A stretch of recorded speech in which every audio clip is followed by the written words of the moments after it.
Good evening, everyone.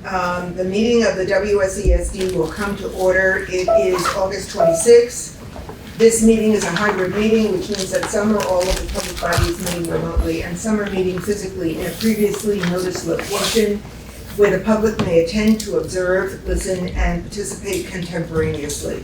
Please note that while we will strive to provide means for those attending remotely to participate in the public comment period, there may be technical difficulties or reasons that otherwise prevent or interrupt remote public participation.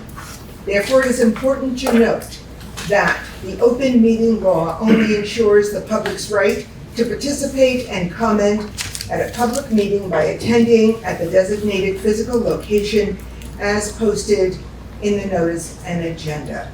If anyone in the public is having difficulty connecting to this meeting, please let someone in the space know via email, via text. We will do our very best to reconnect you. Nevertheless, the meeting will go on as scheduled. So normally we are trying to put the meeting norms up on the smart board at the beginning of every meeting, but as I was told when I walked in, we need a cord. Now, what kind of cord, I'm not sure, but we do need a cord. So, Kim, would you please? I'll be happy to read them. Thank you. And especially seeing we're starting a brand new school year, we'll start with meeting norms. Use sensitivity when discussing school matters. Engage in respectful and non-judgmental listening. Assume positive intentions. Be accountable for impact. Board discussions should include all voices equally. Be mindful of each other's time and shared responsibility. Okay, thank you. The board met in July, and so there were a couple of announcements that were made, and I'm gonna hold off until, well, the next meeting when I see more administrators present. I'm sort of looking around the room, assuming. But in the interim, I am going to say thank you once again to the administrators and to the board for an interactive, informative admin board retreat on June 24th. It was, we moved a lot and we laughed a lot and we learned a lot. So thank you. And until we have a full house, I just want to introduce our two student reps, one of whom is with us this evening, Willow Sharma, so rising senior from Guilford. And the other student representative is Riley Bristow, rising senior from Dummerston. Yes. All right. Regarding, first of all, regarding the agenda, are there any amendments to the agenda as written? All right. And then regarding the consent agenda, if any board member feels that an item on the consent agenda warrants discussion or amendments, that item will be removed from the consent agenda and will be set aside for discussion.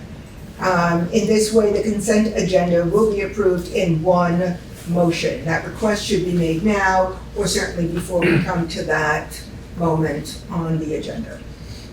I'm ready to move on to student matters. If there are any students online in the room who wish to make a comment, now is your time.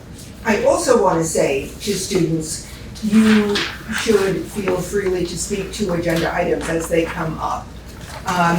Willow Sharma.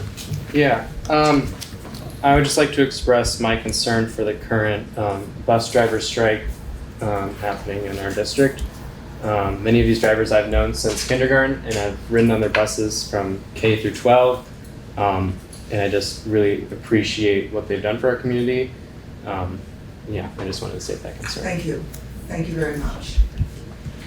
Okay, any other student voices? All All right, we are going to move on to public comment on non-agenda items. Yes. Public comment on non-agenda items. This is a time for the board to listen and to take notes. It is not a time for the board to respond to comments or to engage in dialogue with the public. If appropriate, the board and administration will work on next steps.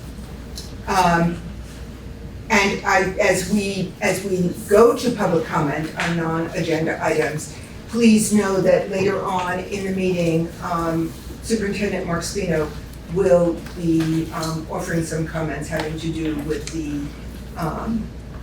current situation with bus transportation. So, Hannah Tustin, I see your hand up. Would you identify yourself by name and your town of residence? Hi, my name is Hannah Tustin. I am a resident of the town of Guilford, and my son is a rising 8th grader at BANS. Thank you. Now you are free to make your comment. Thank you. So I'd like to discuss a busing issue in Guilford. I understand that there may be some comments later with regards to the strike. I want to be clear that I do not believe this issue is tied to the strike, so I'm happy to speak about this now or wait until Superintendent Spino addresses busing at a later time in the meeting. This is a perfect time for you to speak. Okay. So my son, we live at 1993 Sweet Pond Road. And as I said earlier, my son is a rising 8th grader. We have lived at our home for many years. Yesterday afternoon, when I was, getting ready for our normal school preparation, I went and checked the bus route. So we knew what time he was going to be getting on the bus on Thursday. And I noticed that Sweet Pond Road was no longer on the high school bus route. I was pretty surprised to see this and assumed that it was an error. This morning, first thing, about 7 o'clock, I called the bus company and left them a voicemail expressing my concerns. They called me back around 8 o'clock. Their answer was that there has never been a high school, middle school bus route on Sweet Pond Road. That is frankly a lie, because both my son and my stepson have been picked up for many years on that route. They said that they have no idea what's been going on in the past. They don't always know what the bus drivers do, but informed me that they would make it work by putting my son on the elementary school bus. Subsequently, at 3:35 this afternoon, they called me back to let me know that that would not work. And my option was to drive my son to the nearest school bus stop, which is at the intersection of Sweet Pond Road and Weatherhead Hollow Road. That is 2.9 miles from my house. Certainly not a safe distance or location for my son to walk on a barely 2-car wide winding dirt road with no cell phone service. So, I spent the afternoon and still continue to be very upset about this, that the bus company has decided to alter the routes, that there was apparently, I have received no communication from the school or the bus company. I'm going to assume that the school system district did not know about this. We are a long road. We are about 6+ miles long. I just think that it's completely ridiculous that a public service is being cut, that's being paid for by taxpayer dollars, with no communication. At this point in time, I do not know in a working household how I'm going to get my son to school with 2 days to get this figured out. I did fill out the form that is sent out by the schools for the bus route registration. I think that this is a problem. I asked them if this could be resolved when and if the strike is resolved, and the Charity, who I spoke with from the bus company, informed me that she didn't have an answer to that question. So I'm raising awareness of this issue. I will be continuing to pursue a resolution because I don't find it acceptable. All right, thank you. I have a question. I'm calling on Tim Maceo, board member. Yeah, Hannah, I'm just curious, was your child the only person at that bus stop on Sweet Pond in the past that was normally picked up? At our house, correct. He got on the bus at the end of our driveway, but there has always been, the high school bus route, which also picked up the middle school, did always travel on our road. Okay, I know that we will not be able to resolve this issue this evening. I appreciate you bringing this to our attention, and it certainly does need to be resolved. Yes. Yeah, I have forwarded Hannah's concerns to folks at the bus transportation company. I thought there was a resolution, but I'll have to follow up. Okay, and that was Mark Spino speaking. So, Yeah. okay. Thank you, Hannah. Any other comments from the public on non-agenda items?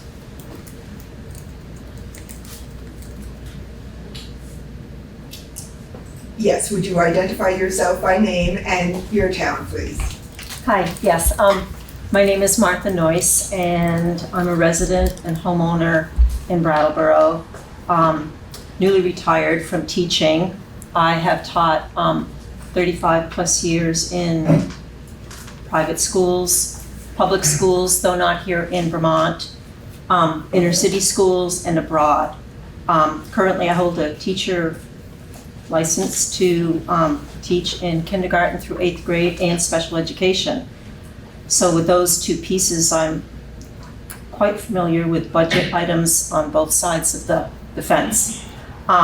It's been 1 year since I began attending these meetings and have consistently participated with expressing my concerns over spending.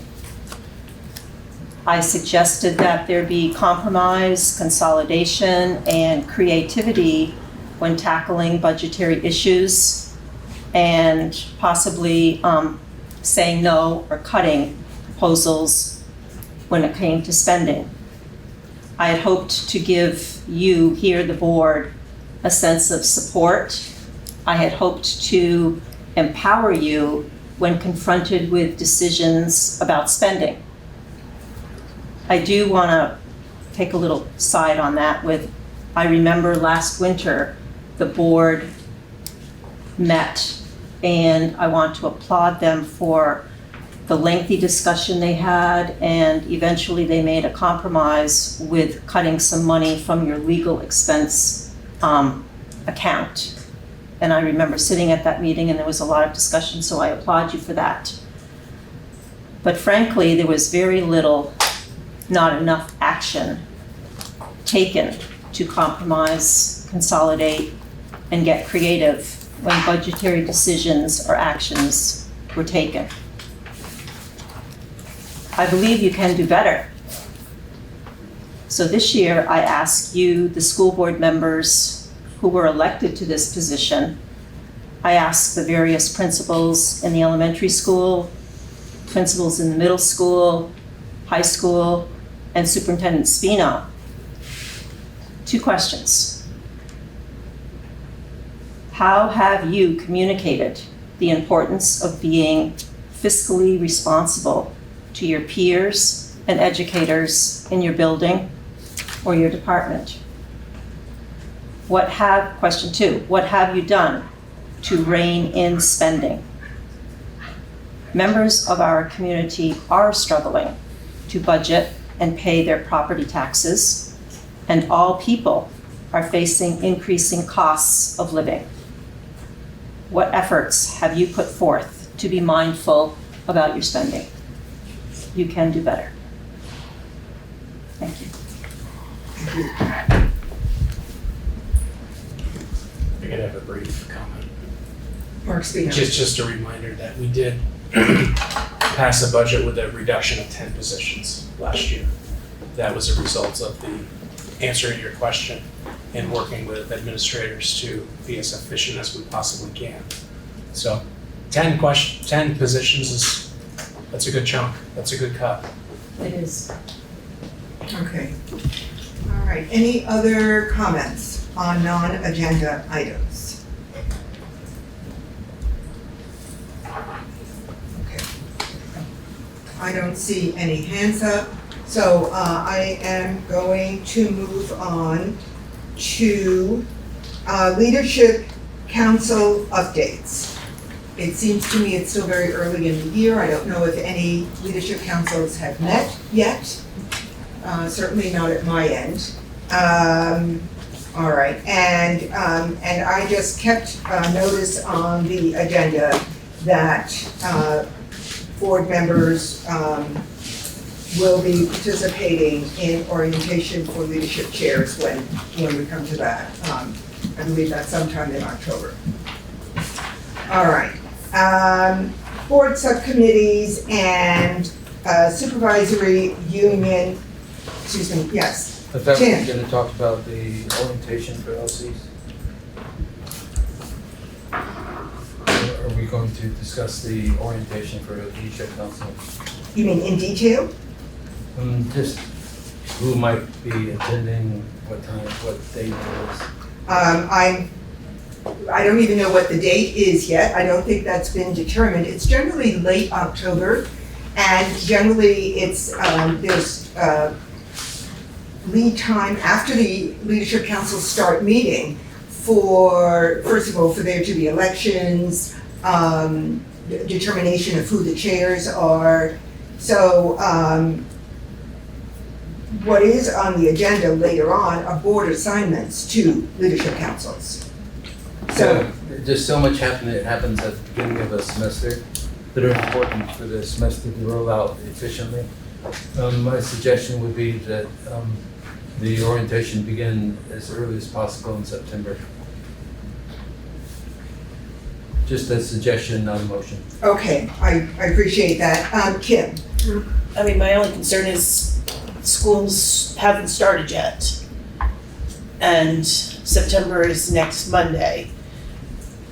I'm not sure when these leadership councils are gonna meet to be able to, their first meetings, not usually in the first couple of weeks when school gets back.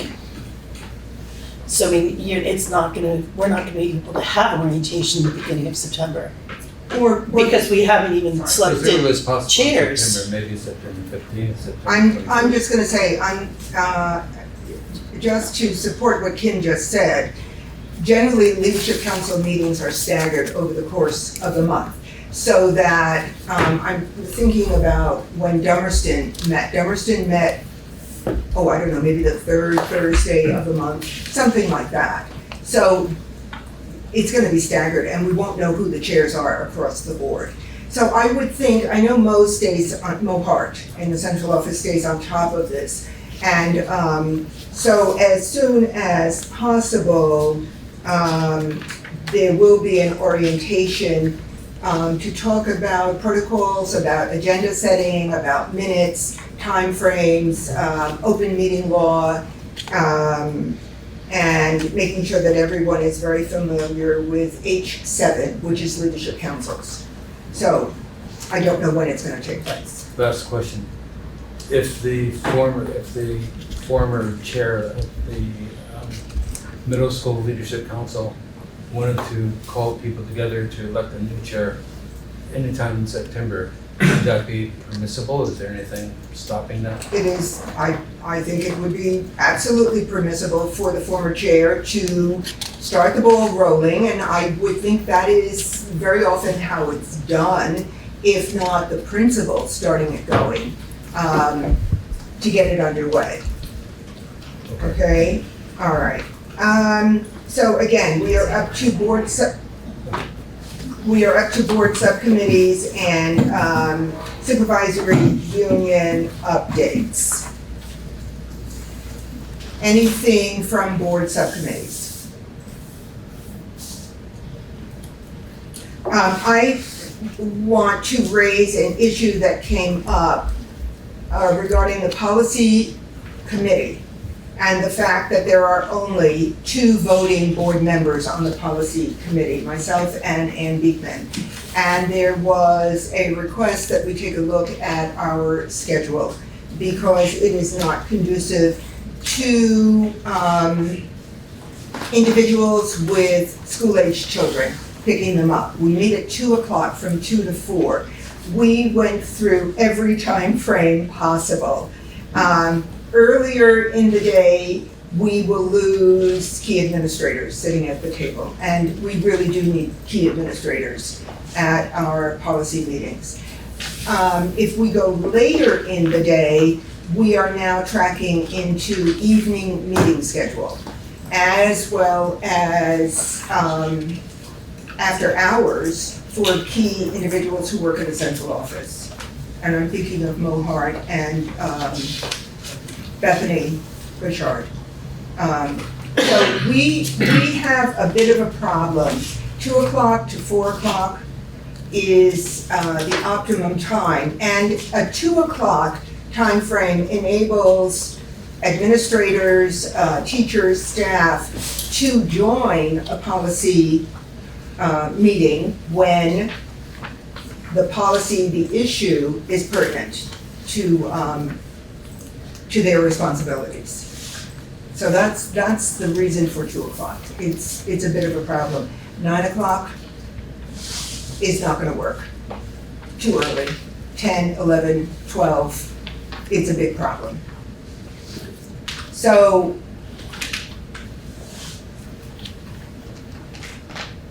we do record the meetings, we do post them. And every policy comes before this board with a series of readings. And however many readings there need to be, we go with a protocol of 2 readings and then look for adoption. But we've had policies go for 5, 6 readings. And it'll keep bouncing back and forth. Close reading and time for board members to chime in on concerns regarding a given policy. That's the best I can do regarding the policy committee. Absolutely, Ruby. Could you, what is the cycle of meeting right now? So We meet on Wednesdays, the 2nd and the 4th Wednesday of the month. We meet twice a month, from 2 to 4. And there are 2 voting members, and there's a desire for there to be more than 2. That came from board members. Okay. That came from board members. So the committee itself is satisfied with 2? Oh, I don't know if I would say satisfied. The more the merrier. Let's just say that. We have had 3, and I think at one point we had 4. And it makes for great crosstalk. But the crosstalk is going to take place whether the individual is a voting board member or not. Board members stopping in because they can at a given point.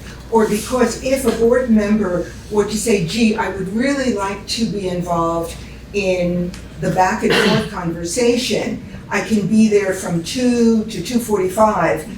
I will make sure that that agenda item starts at 2 o'clock. I certainly do that for staff, for administrators. So, okay, yeah. Colleen Savage, I see your hand. I could potentially start being a member again, like I had intended, but not right now. So if I can start by watching the videos and joining in that way, I could potentially join for the meetings in like a month. Well, anything you can do, Colleen, anything would be great. So let us know in a month's time as your schedule opens up, and at that point you will be a committed voting board member. Okay, I'll do. Perfect. Okay. Anything else coming out of board subcommittees. So I have a question for you, Ruby. I remember you had said at the last meeting, or maybe the meeting before, when finance is meeting again. So when is finance meeting? Right, so the next finance committee meeting is on September 8th, which is a Monday at 5 p.m. And Frank, would that be in central office in the conference room likely? Yeah. Okay, central office. Okay. So Monday, September 8th at 5 p.m. Okay, thank you. All right, supervisory union updates? We haven't met since last time. We have not met since last time, so true. Okay, great. I saw your eyes sort of moving. I mean, You were thinking. Like, you met the day after the last time, but no big updates since last time. Right? No, there weren't. No? I don't know, I'm gonna kidding. I'm not going to ignore you, that's for sure. All right, we are up to letter C, update on legislative issues related to education. And just before we begin, I would just, because we just received a document today at about 12 noon, and having to do with a rewrite of a 2-page press release. I may not be saying it correctly or not, press release. I would like to remind board members and administrators, but at this point, board members, about the ramifications of policy C7, which is board relations with administrators. And there are a couple of bullets on there. One says that any materials that are actionable, anticipating a motion, should be received by the board by Thursday before a board meeting so that it can be placed on the agenda. If it is not actionable, the next bullet says it should be provided to the board within a reasonable amount of time. And I think this is an important item. We want to make sure that there are appropriate links to data items so that the public has access to that. I know that the work we do as a board in providing oversight in the district is board work. We meet in public. We meet with administrators. We meet with community members. We meet with students. And we need all of those stakeholders to have access to the documents in a timely fashion. And the only way that can take place for all stakeholders to have access to that information is if the information is linked on the agenda. And the link can, there was a glitch with this agenda. The first go round was missing a link to a data set. We got that corrected and it was amended. So what is online right now has links to everything. We all agree that the work we do must be transparent and available to everyone for comment. So I want to reiterate that. Tim? Yeah, I think you might be referencing the revision to the letter to the comments or the reformer that I sent today. I'm referencing that as well as a reminder at the beginning of this new academic year about C7, but I am referencing that. Okay, well, we do what we can do.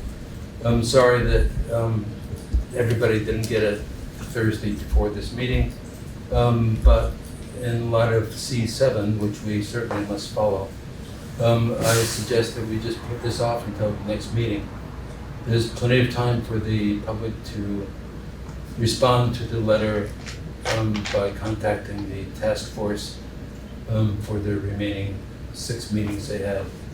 So, that's all. Just do what you can do. We're all busy. Okay, I was going to open it up to the board to say, how would you like to handle this under the circumstances? But if that meets with, board approval, then we will put this on hold until, the next, board meeting, which is September 9. Is the board in agreement regarding that? Yes, yes, yes. Rudy? I have a question. Just looking at the agenda. So the review draft of a press release is not this thing we're talking about. That's a different press release? Is the same one? Well, at the last board meeting, we were using press release for 2 items.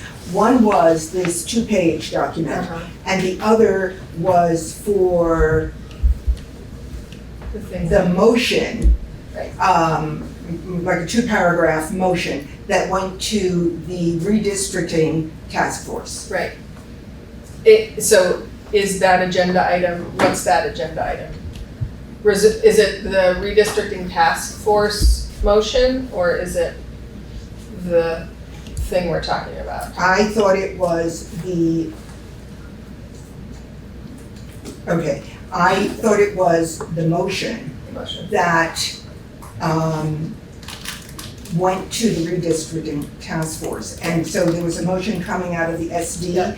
and a motion coming out of the SU. Okay. And that might be something, and I know that went to the communications council. Well, yeah, we can talk I about know, that I saw afterwards. it. But I just wanted to make sure, because I don't think that I think in my mind that agenda item was referencing, I know it wasn't linked in the agenda, but I thought it was talking not about the motion that already happened at the last meeting, but about the thing that came in the email from Tim. Okay, my understanding of, yeah, I know, we've got to put labels on things, don't we? Yeah. Yeah, okay. So we have a motion that has gone to the redistricting task force, coming out of the 2 boards. Right, so there's that motion. Yeah. Now we also have something that is a 2-page, for want of a better word, press release. Right? So what is on the agenda right now is the 2-page, what I'm referring to right now is the 2-page press release that we just received at about 12 noon today. And that's not, and in your mind, that's not referenced on the agenda, and therefore not an actionable item. Was the issue. Yes, Okay. yes. Okay. Okay. All right. Something, we also received okay, so we are gonna come back to the 2-page item on 9, did I say 9-8? Okay. And the next item is to develop a plan for a community forum with legislators to ensure transparency, accuracy, and urgency.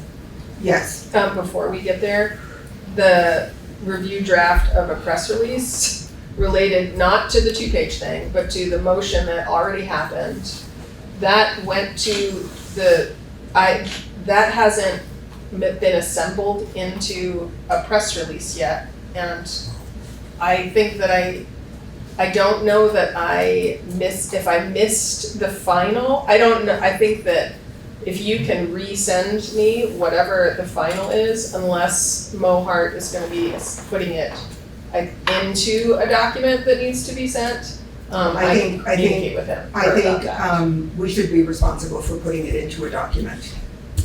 That it should be the board's responsibility. I think that I think the communications council can work with Mo on that. Mo has kind of a standard of what she. No, I appreciate that, Yeah. but I'm talking about the actual document itself should be predetermined by the board. And, yes, I will send that to you. Thank you. But I think that it might be something that we want to maybe couple with what the SU put out as well, possibly. I don't know. That was my assumption, is that it was going to, after both of the meetings had happened, which it did, that I would work with Mo and we'd create a document that reflected both of them. Okay. But that has not happened yet, so I'm just No, I acknowledging realize that. that, I realize that. And, but it can tomorrow, so it can happen pretty quickly. Okay. So, I'll scour my inbox also, but it's been a busy week and a half, so.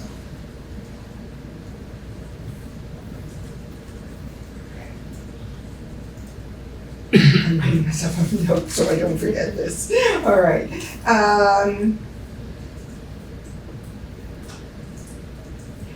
Okay.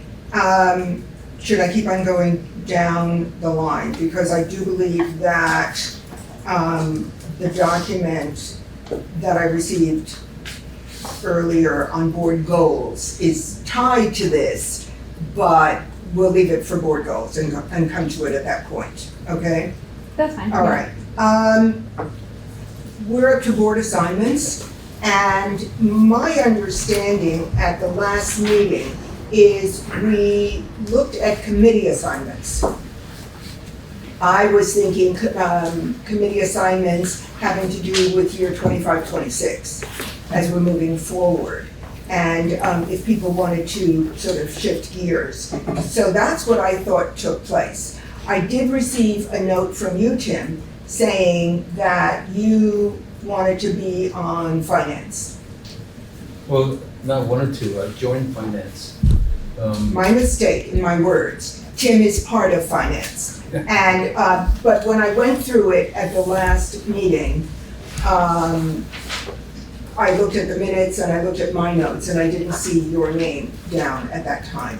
So, Yeah, that's because I thought that the assignments were already established, already up on the web. Yeah. After we were. okay, yes, but there are, I remember I went through it and there is, I thought there was one that was not, on there. I know I'm not listed as, down for finance, and I'm on finance at this point, I do believe. I don't know. Can we just review who's on finance at Yes, this juncture? Absolutely. Okay, Brian, Kim Price, Ruby, Tim,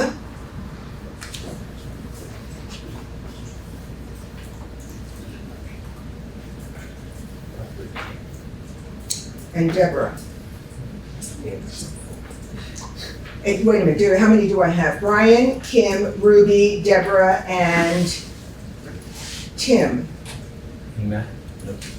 1, 2, 3, 4, 5. Yes, So, this is the second time I've heard my name added to this list. I don't remember actually volunteering for that.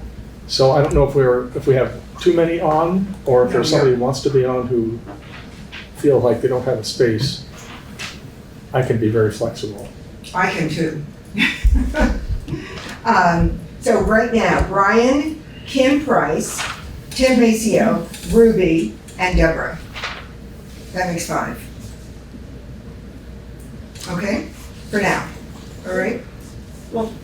And I think it's important that we do have representation from each town on finance committee. Do we have Which is, representation we do, at this point? yes. Okay, thank you for looking at that. Thank you.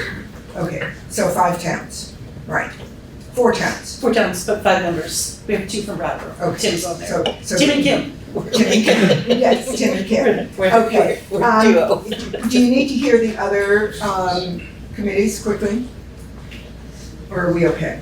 Well, Yes, no? No. just to clarify, CPAC, is that still just Ann and myself? It's an SU committee. That's an issue. Doesn't mean you can't come, just means it's an SU committee. It's Okay, the only subcommittee I think we have. okay. So, yes, Ruby. I don't necessarily think we need to hammer it out right now, but I do just want to, again, mention that I think it would be a good idea for the student advisory. It's right on the, it's right there. Oh, is it? Okay. Yes, it is. Okay, it's right there, yep. So I was gonna go with board assignments, letter D, and it says leadership councils and the student advisory committee. So, do we wanna talk about leadership councils in terms of assignments? Do you wanna move around? Do you want a little more time to think about it? Leadership councils. Here's the deal. Last year, I wasn't alone, but some of us just got sucked into so many committees and task forces that I literally was spending 30 hours a week, 4 or 5 nights a week, which is just untenable. That's just not good. Not good for me, not good for the board, not good for the community, the district.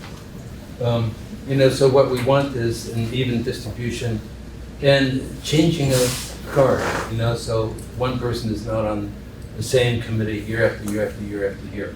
I think that's just a healthy thing. Argue with me if you may, but I think that rotation is good.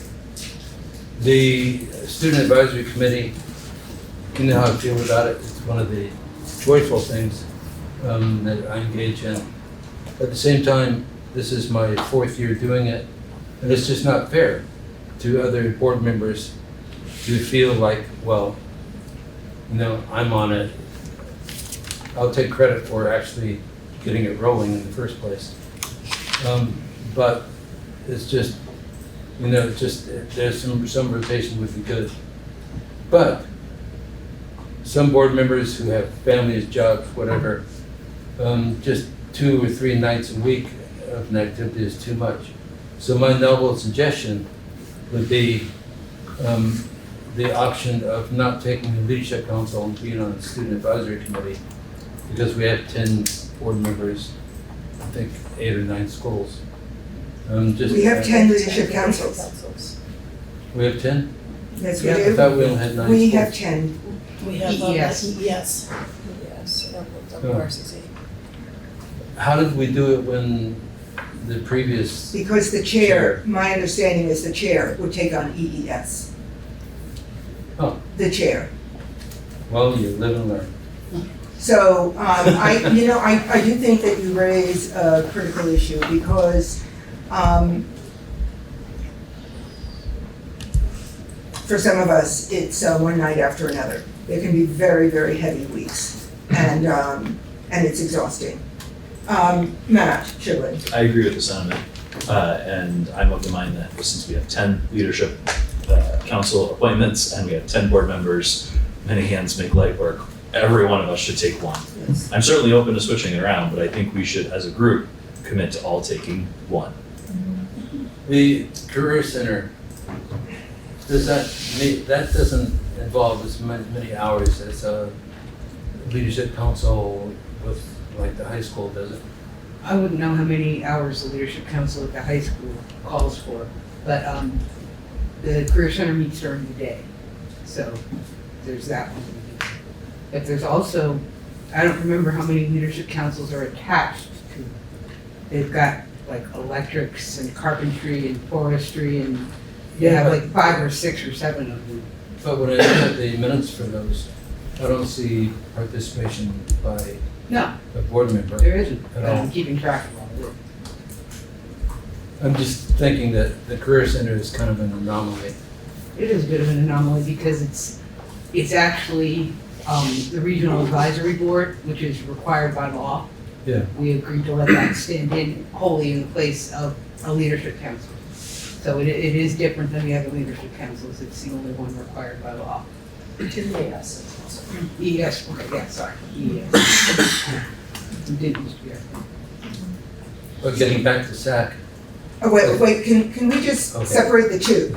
The two are getting conflated right now.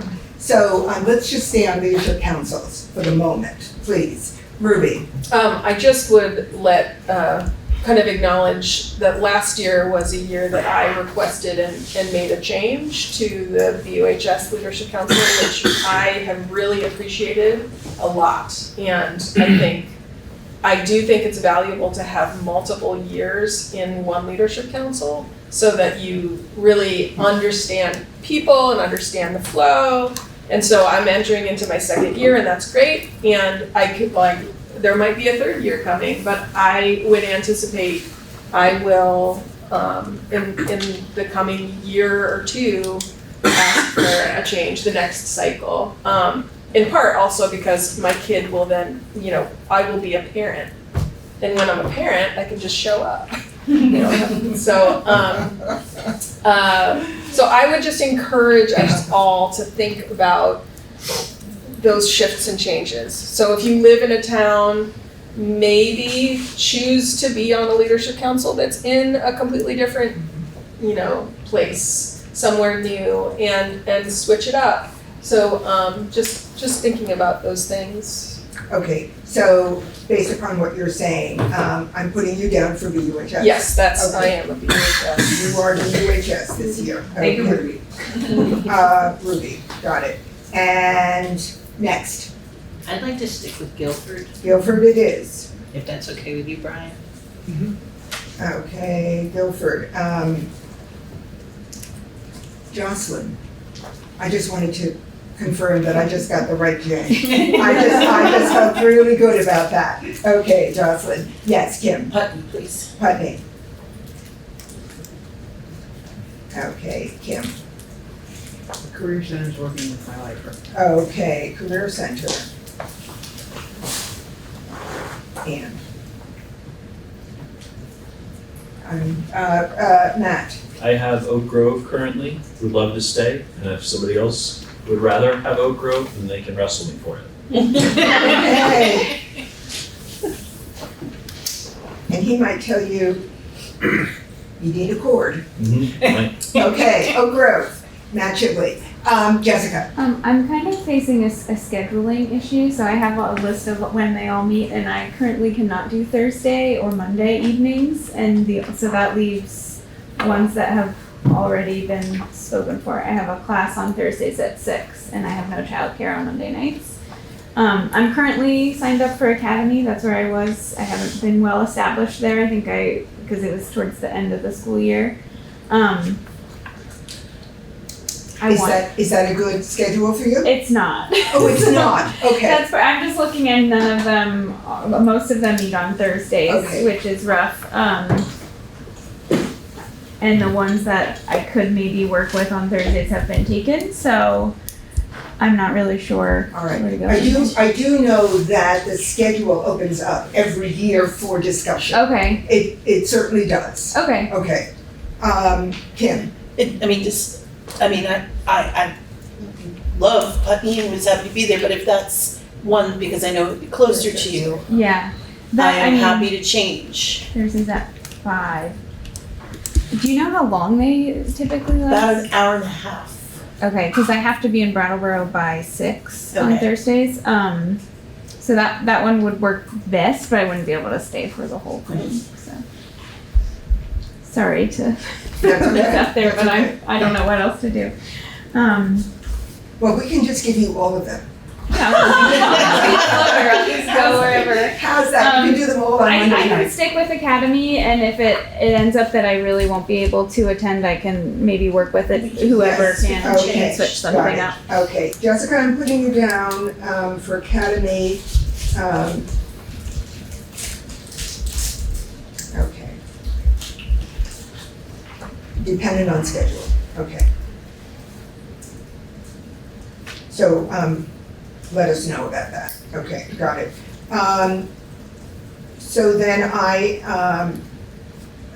and I was waiting to hear from Jessica. I'm gonna go with Dummerston, if that's okay with everybody. Okay. Brian, EES.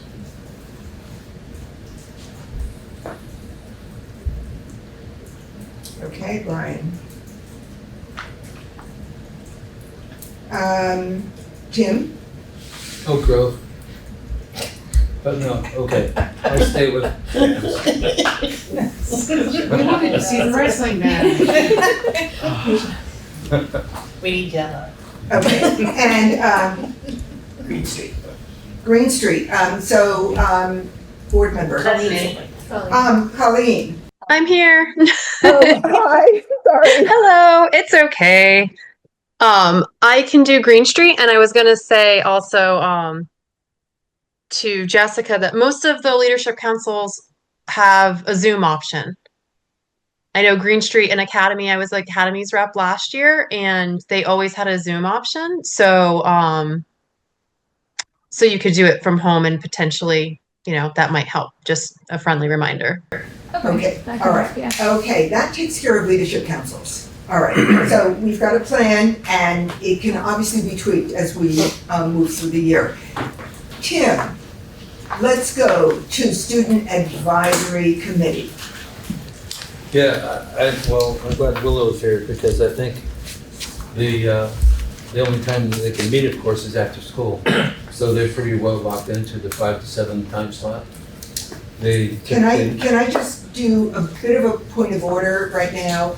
And I'd like to make a distinction between student representatives to the board and students who are on the Student Advisory Committee. They are separate and distinct. Yeah, So let's keep them separate and distinct. okay, but Willow is on the, well. I don't know that he is, so I would like to keep them separate.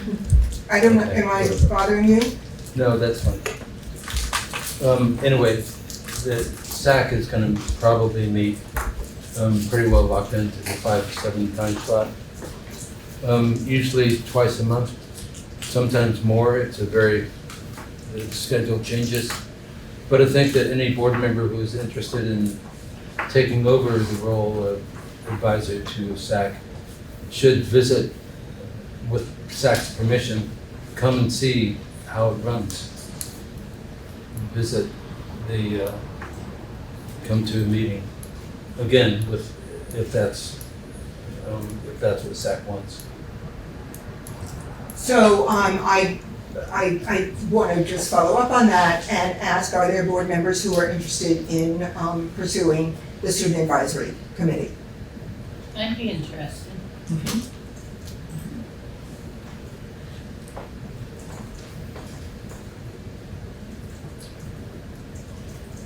Jocelyn? Okay, anyone else? Okay, great. I think that I'm interested, but I'm interested in not, like, I'm interested in shifts and changes. I actually think it's wise to have a staggered change. So I'm kind of interested in kind of showing up and meet and like seeing what it's about, but not with the intention necessarily of taking it on this year, but of seeing what that looks like. That's if SAC is open to that. Okay, good. I put both board members' names down. Okay, and great. And just as a reminder, because you're an advisor to students, you have to go through the process of being fingerprinted and being vetted. Okay. I am going to move on. We are up to letter E, and this is, we put this on hold until administrators were present, and that's an evaluation of the rotation of board meetings.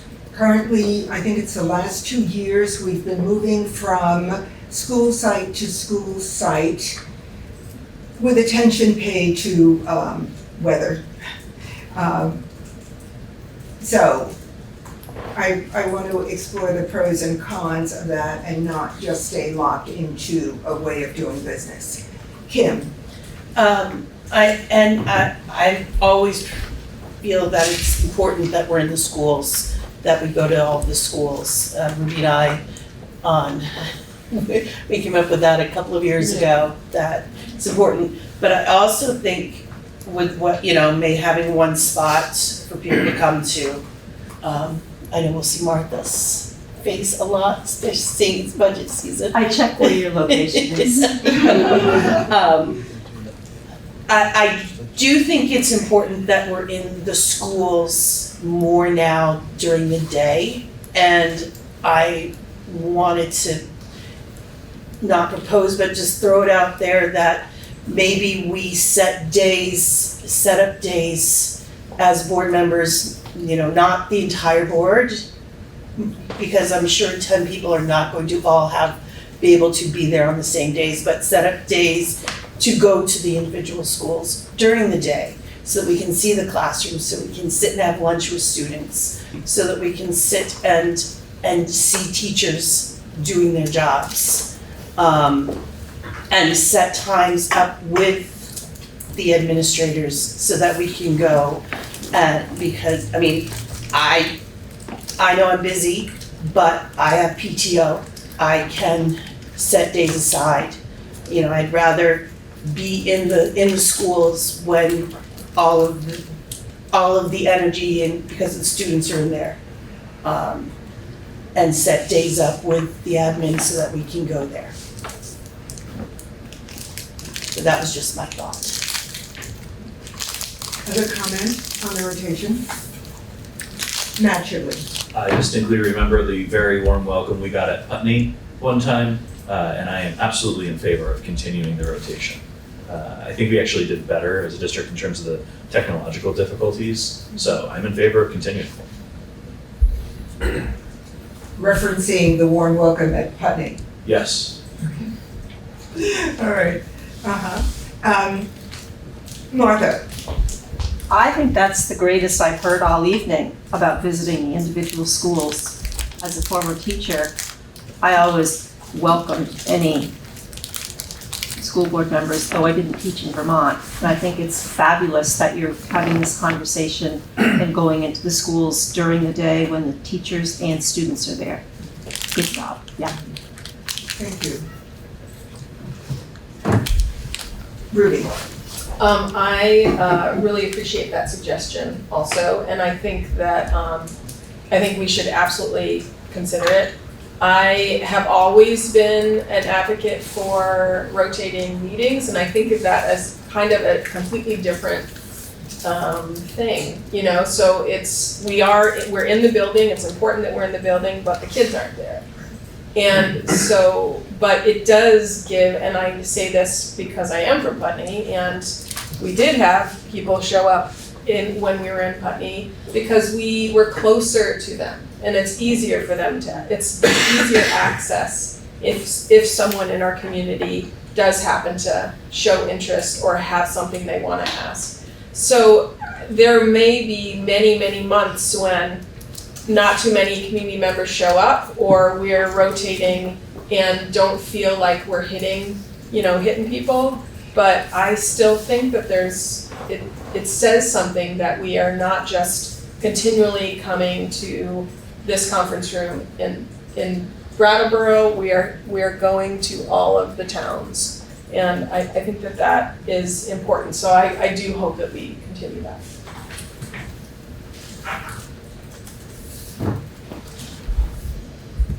I must say, when we met at Guilford last year, Putney made a really strong showing, traveling from one end to the other.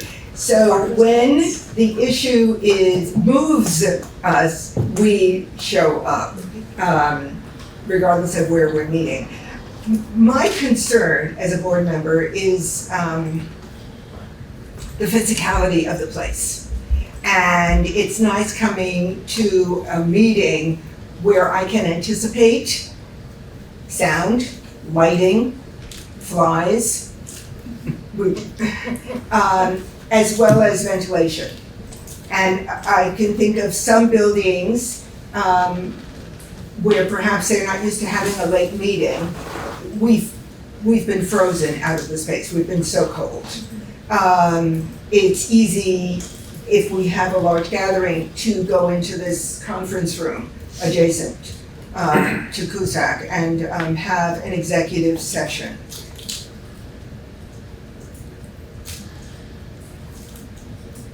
I think I wouldn't mind moving from location to location if I could take CUSAC and move it from location to location.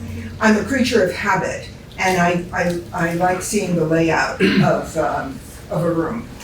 That's my 2 cents. I also just want to support what Kim said, that the reality of being in a building is going to the classrooms, seeing kids in the hallway, the energy level of lunch.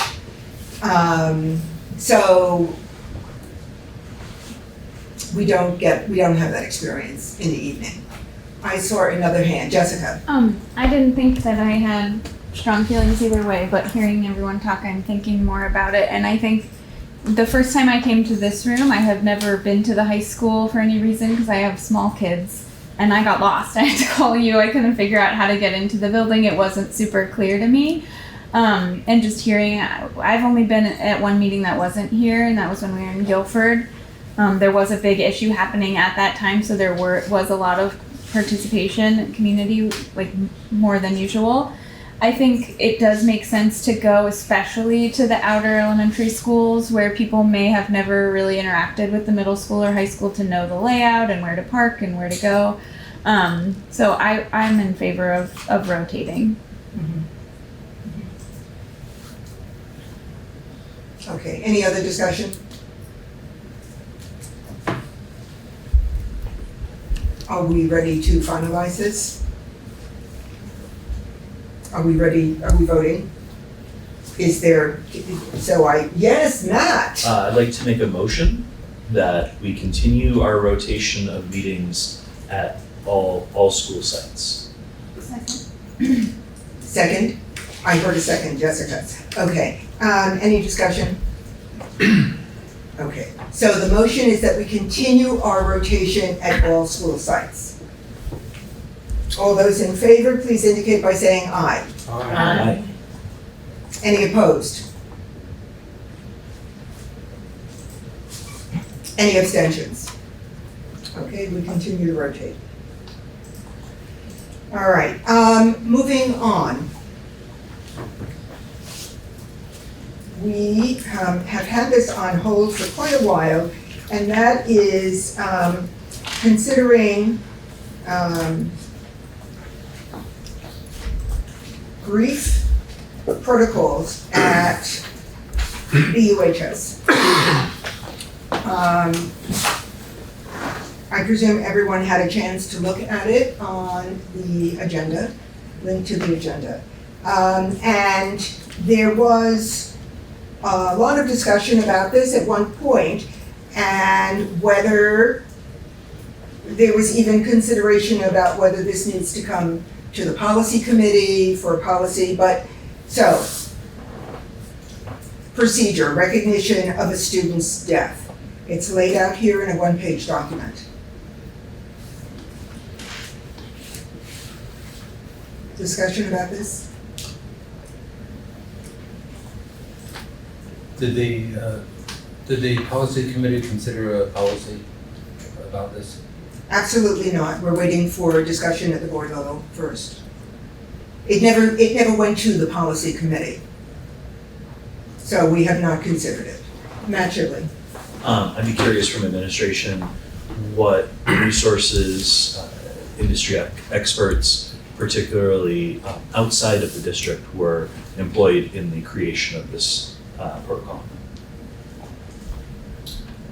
I can say that Ricky Davidson and Linda Heimendinger, who are our social worker and SAP at the high school, were both in contact with many people throughout the state, and I don't have that list right in front of me, but that was where a large portion of the information came from, and most of it was through suicide prevention in the state of Vermont, and Linda's. Can you just speak a little louder? Sorry. Most of it was through the Vermont Suicide Prevention Coalition, which Linda Heimendinger has been part of for many years, and so she did a lot of conversations and research through that.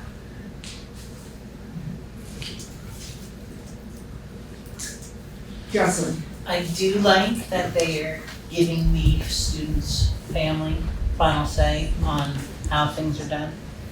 I think that's super important. Other comment, Jocelyn?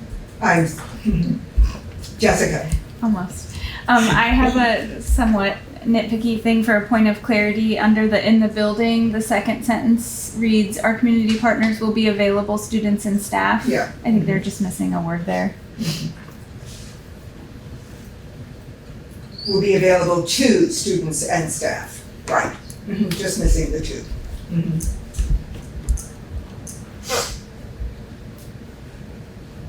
Ruby? Could I ask a question about graduation? So if I'm reading it right, just wondering, so I'm not understanding, so no special recognition takes place, but unless, a portion of that statement that says unless such and such has happened, does that mean that they could, I guess. If a student has met BUHS graduation requirements at the time of their death, then they would be a BUHS graduate, and we want to honor that. Okay, okay, great. And can I ask one more question? So I guess my thinking around this as a school-based procedure is that I really appreciate, because this is an issue that came up at the board level and we talked about, that we are acknowledging it and seeing it, but I don't think that it's something that our board needs to act on or do anything about, nor do I think that the committee does, because it is a school-based procedure. Okay. That's my opinion. All right.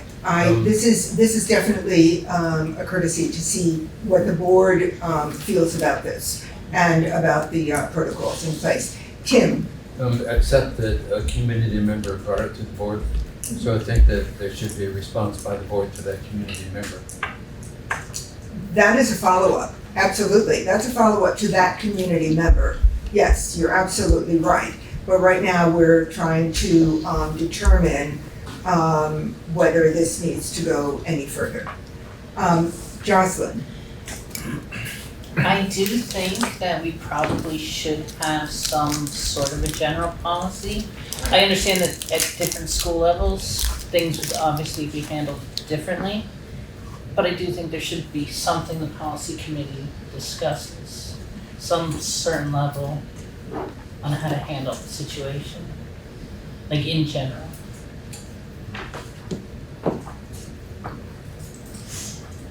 And if this were to come up, if this comes up with the policy committee, and the policy committee, after discussion, makes a determination that we stay with protocols as they currently exist, we would come back to the board and let you know. But that would be our determination. Okay, Matt? I have something, but Colleen also has her hand. Okay, Colleen? I was just going to say, I totally agree with Matt. He stole my question. I was going to ask who was consulted outside of administration on this, and I would still love to know. And I forgot my other question, so I'll let you guys know if I remember it. Okay, thank you. Matt? Another query for administration. So this is particularly regarding both the death of a student and specifically regarding the high school. Would administration consider similar procedures? Would it be a death of a community member, say a staff member in the high school? And would this also be applicable to any other school within the district? Or is this limited to just the high school and just students? As written, it's limited to the high school and students. That's what the focus of the procedure was when it was developed.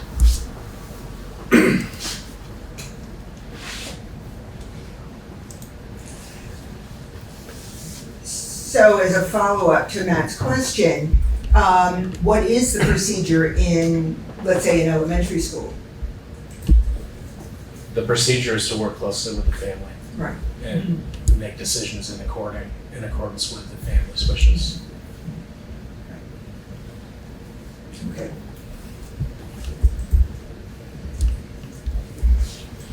All right, any other discussion? All right, so the suggestion was that this should go to the policy committee, and we should have a discussion in policy about this. Okay.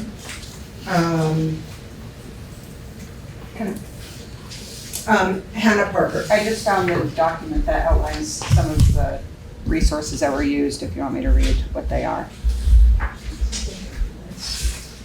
I heard a yes. Jen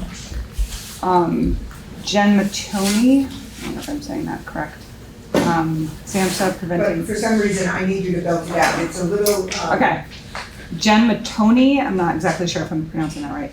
SAMHSA Preventing Suicide, a Toolkit for High Schools, American Foundation for Suicide Prevention, Vermont Department of Mental Health, Suicide Prevention Resource Center, Memorials After Suicide, Society for the Prevention of Teen Suicide, Memorials After Suicide, Guidelines for Schools and Families, and that's the list.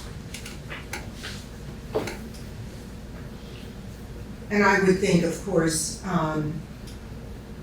the nature of the tragedy itself would warrant certain protocols maybe being tweaked, right?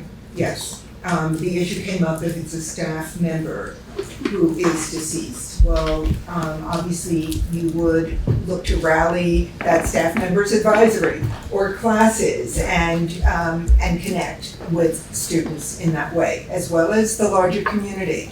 So, yeah. Okay. All right. Thank you. I'm going to move on at this point.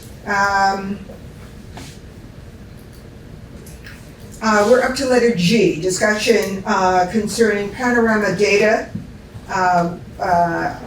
and spring 2025, as well as teacher Panorama survey. Concerns, questions?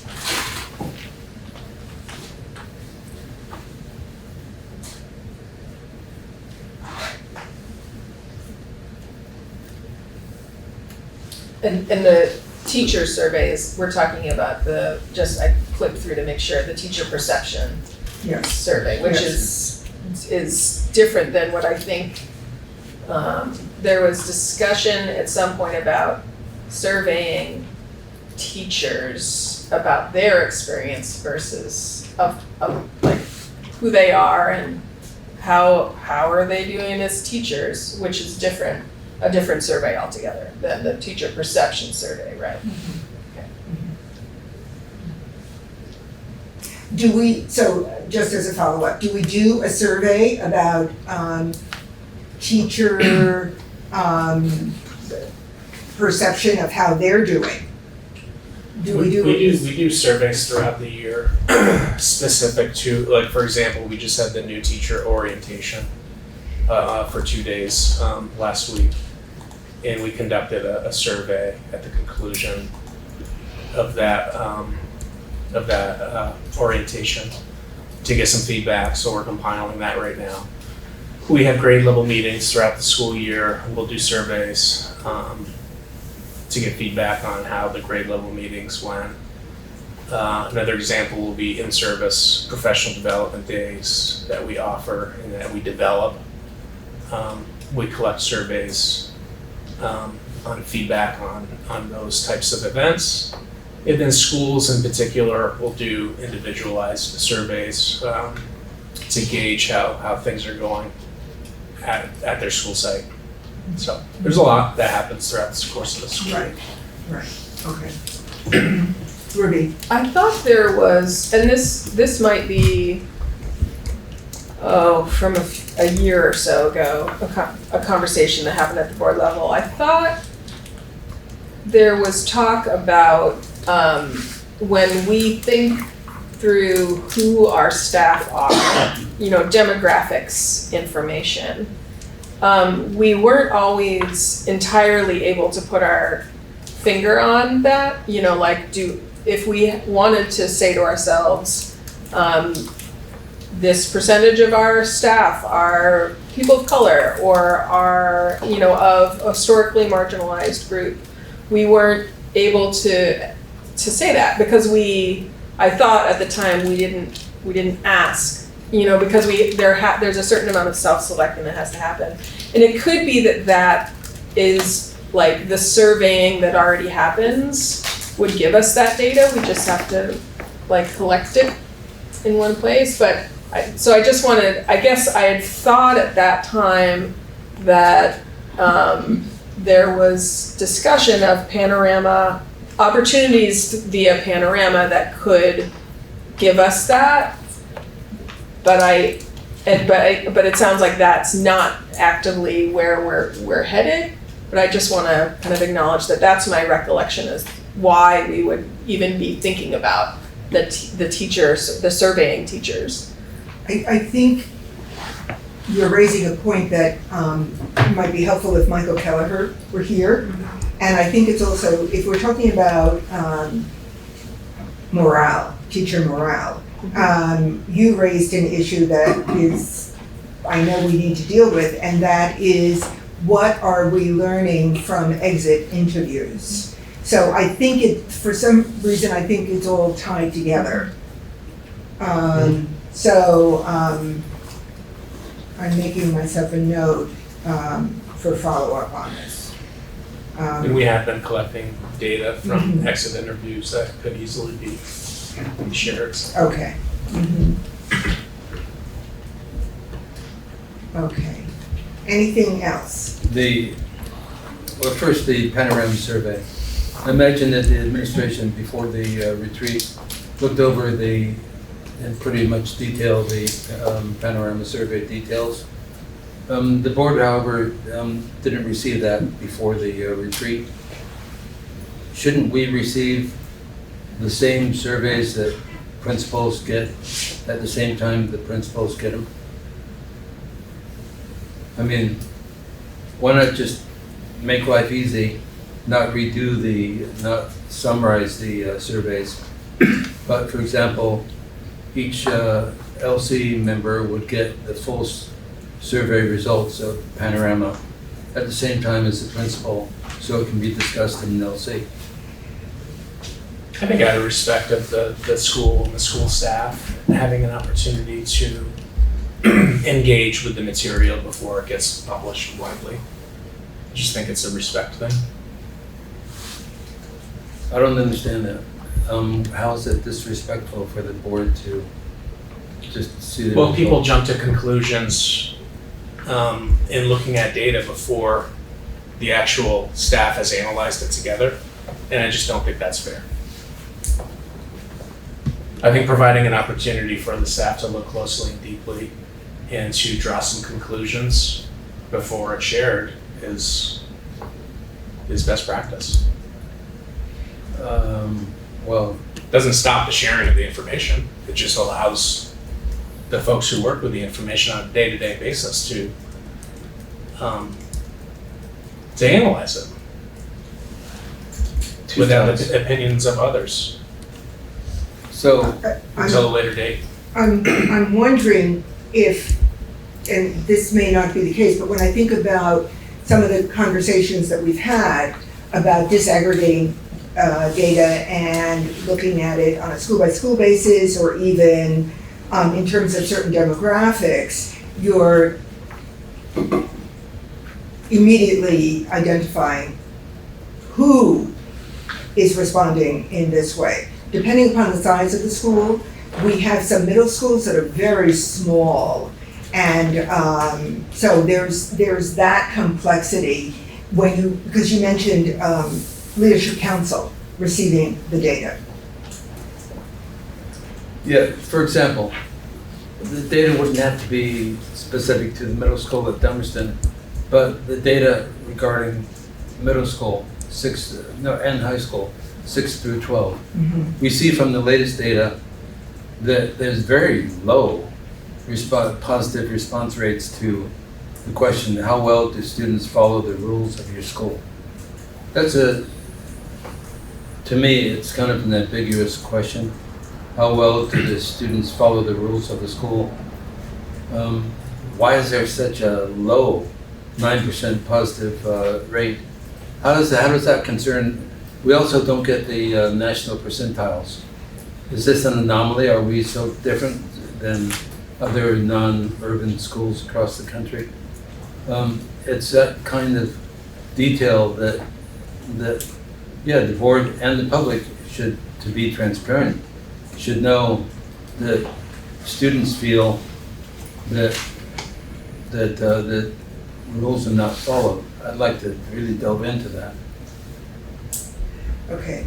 Can I ask a clarifying question? I'm gonna call on Willow Sharma. He had his hand up. So hold your thought, please. I just wanted to point out something I noticed on the teacher perception survey from just the engagement levels super low for 7th, 8th, and 9th is something I noticed. And I think I can definitely speak to, like, as a student moving up from elementary to middle school to high school. I mean, I came into middle school right at the beginning of COVID, and obviously that was a really tough transition. But I have plenty of friends moving into the middle school now who are, I talked to just today, are really nervous about coming to school, really don't know like what their classes are going to be like, what their life is going to be like. And I think definitely targeting that and working towards a stronger engagement of students over the summer coming into the school, whether that's like speaking with middle school students, having them tour the school more, just speaking with middle schoolers in general, I think would be a lot better smoothing out that process. Thank you for that comment. And I know that you were actively involved in the tours of middle schoolers coming to the high school to see this foreign territory. Yeah. Thank you. Okay. Other comments? The student, this teacher perception of students survey. Okay, first, the high school has a rather low response rate. I would hope that things are being done to increase that 57%. Just over half the teachers really responded, I think. Oh, I'm so sorry, Hannah, you It's had your totally hand fine, up. but I actually just want to respond to that. Yes. The way that we do it at the high school level is that it's done during one block. So like, if you're rating it on your block 2 class, which means that we have an entire department that doesn't have any students during that time, so they have nothing to relate it to. And then we have like academic support teachers and special educators, and so the people who are taking the survey are people who actually have physical students during block 2. And I'm just throwing out a block, I don't remember what block it was, but that's how the survey is done at the high school level, because otherwise the same students are being measured multiple times throughout the survey. No, but I thought Panorama has a solution to that. They advise that the teachers focus on the first class of the day. So that's what I'm saying. I don't remember what block it is, so maybe it's block 1. So it's the first part of the day. So each of the teachers is basing it on the first part of their day, and we still have an entire department that doesn't have classes during that time. Okay. Do you follow that? Yeah. Okay, so that's why the number of teachers is low, because those teachers don't have students in their classroom. Okay. Second question, when was this given? It was given in November 2024. Okay, in November 2024. Again, this is data that would have been useful, I think, to the board before the retreat. This is useful information for the board to know for oversight of the schools, how our teachers feel about students. It gets to that common advocacy goal. So I'm not going to make a motion, but I would urge you to simply release the data to the board right after it's done in full form. There's a question, this is another issue, there's a question about whether information couldn't be released because of FERPA. Board members are school officials. FERPA does not apply to us. We should have access to information, and FERPA should not prevent that. Okay.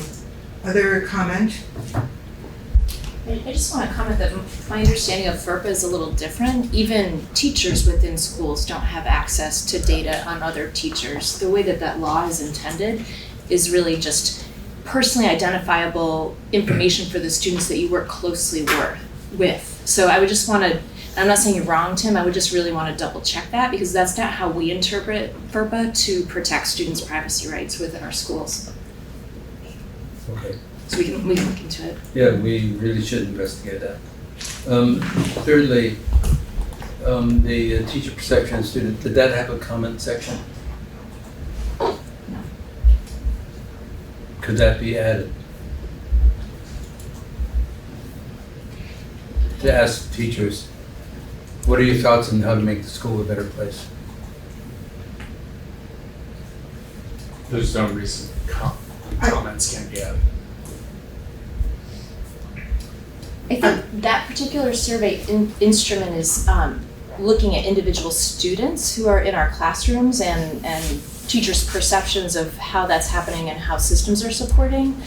And I wonder, I'll look into if there's a blank comment, but when teachers are filling that out, they would be filling it out, for example, for all 18 students in their block 2. And so a comment section would be like, oh, well, I think this about Hannah and I think this about Tracy. The way that the survey is filled out is by individual student, so I'm not sure how a general comment on that particular survey would be able to be summarized. But I think potentially incorporating comments in some of the instruments that Mark was talking about would be a way to gather some of that information.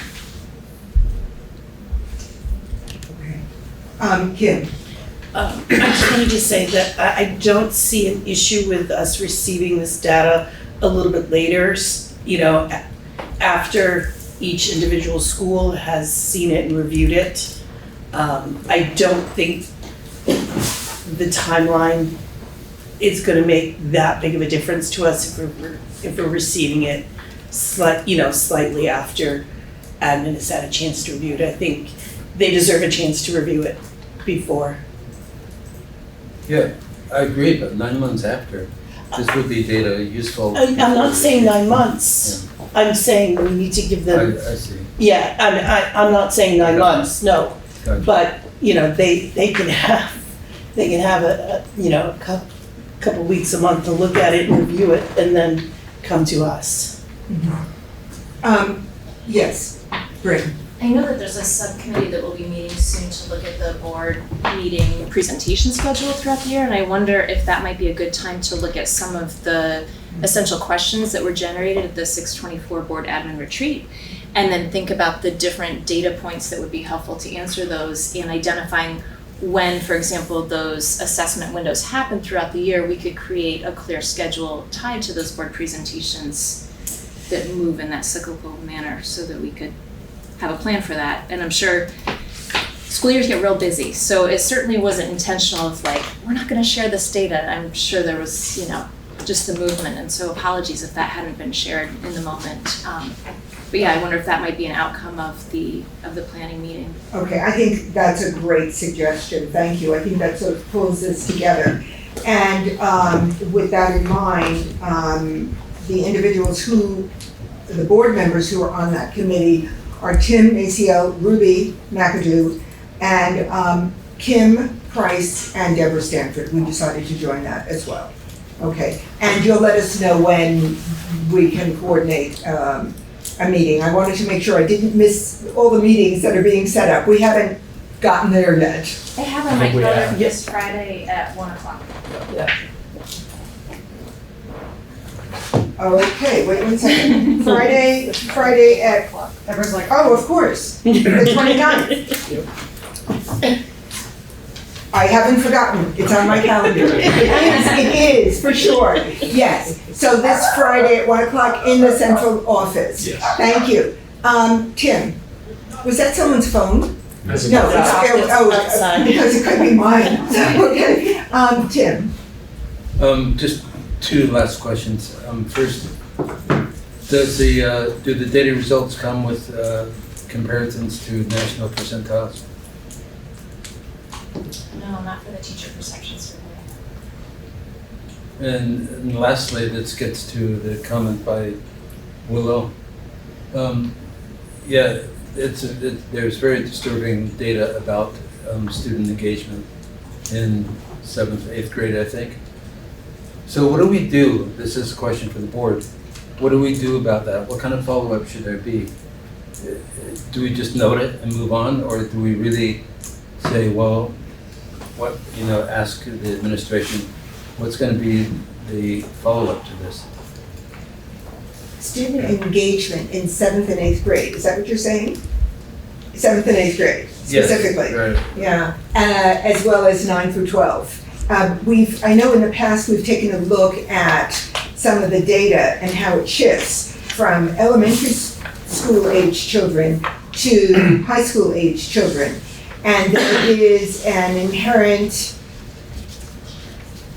I don't know if this is the right word, but cynicism that occurs as you get a little bit older. You're a little more standoffish in terms of maybe how you view your teachers, how you view the environment.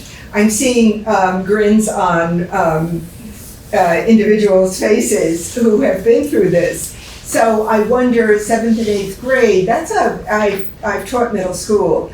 And I am in no way suggesting that we just acknowledge it and move on. I'm not suggesting that, but I think that there is something going on with the age group. Well, this is an argument too, to disaggregate it by school. Is this just BAMS? Is it 7th, 8th graders in Putney? We need to delve into it to really understand it more. Okay, all right. All right, I think that we're gonna take a look at this, not necessarily to solve these issues this Friday, but certainly make sure they're being discussed by this committee, being viewed by the committee. With that in mind, I'm gonna move on, if that's okay with the board. And I am going to suggest that we take a 10-minute break and we come back at 7:43. Is that correct? 7:43, we're gonna take a 10-minute break. And before we move on to board goals, I would just love to give Hannah Parker a moment. I just wanted to give a shout out to Dummerston School, and tomorrow is going to be my last first day of school for 22 years as a parent in that building, and they have done just incredible work with my 3 girls. So, thank you, Dummerston.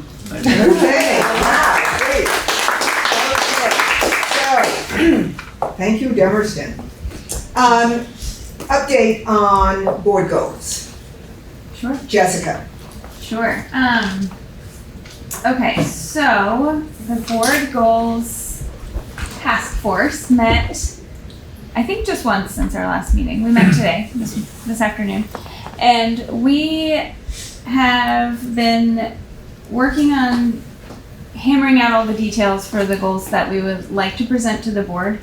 The 3 that we have landed on as overarching themes, but don't have all of the details worked out, are a goal around the district quality standards and the educational quality standards that are coming from the AOE, so DQS and EQS, for those of you who love the acronyms. Another goal that we're working on laying out in SMART format is communications and around communications with our community.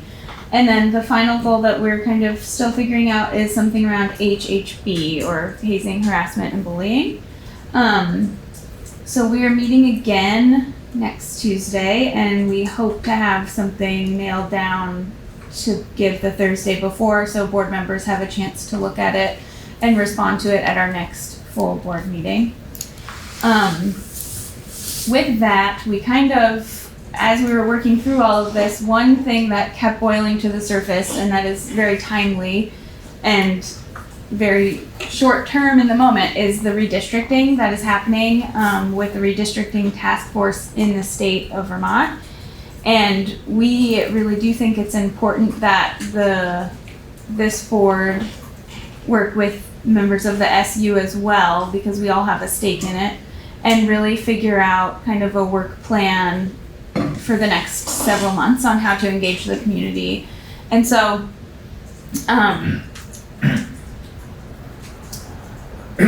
I think based on the resolution that we sent to the redistricting task force about what our intentions are and what we would like, we do think that it's necessary to have a board task force in this board surrounded on those goals of engaging the community and finding, some action items to move forward with that. That's my report. Thank you very much, thank you. Board members, we did receive a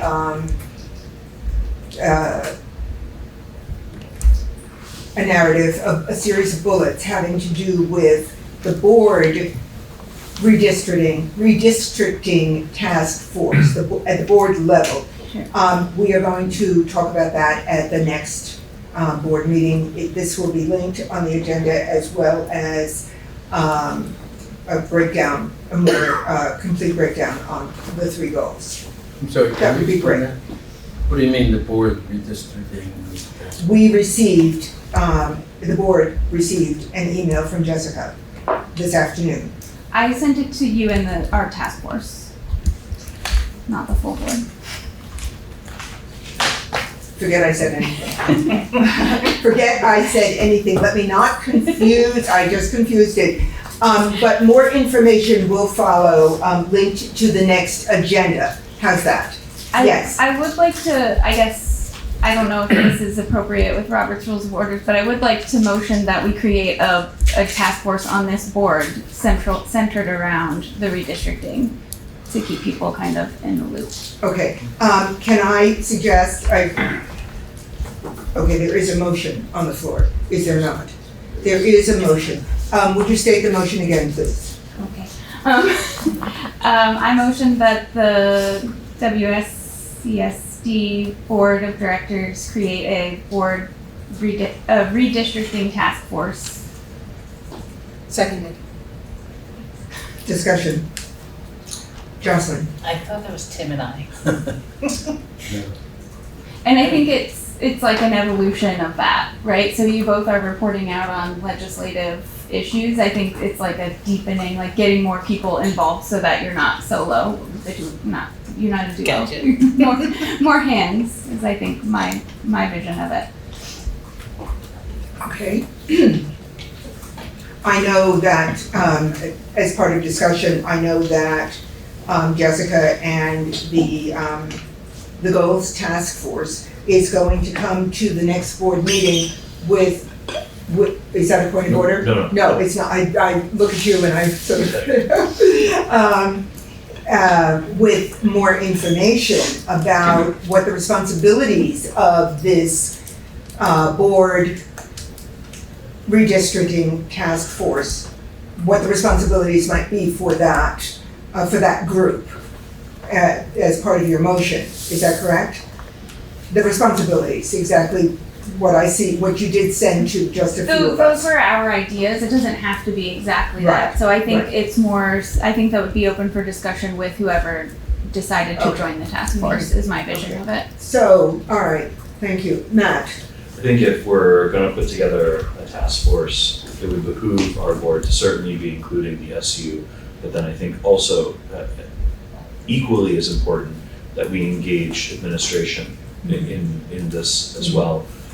I think the board has been rightly concerned with how redistricting could impact the board members, and I think our voice vis-a-vis the community, I would like us to also be considering the tremendous resources that our district has that we stand to lose if we don't continue to partner with administration and align ourselves with them as part of our message to the state around state redistricting.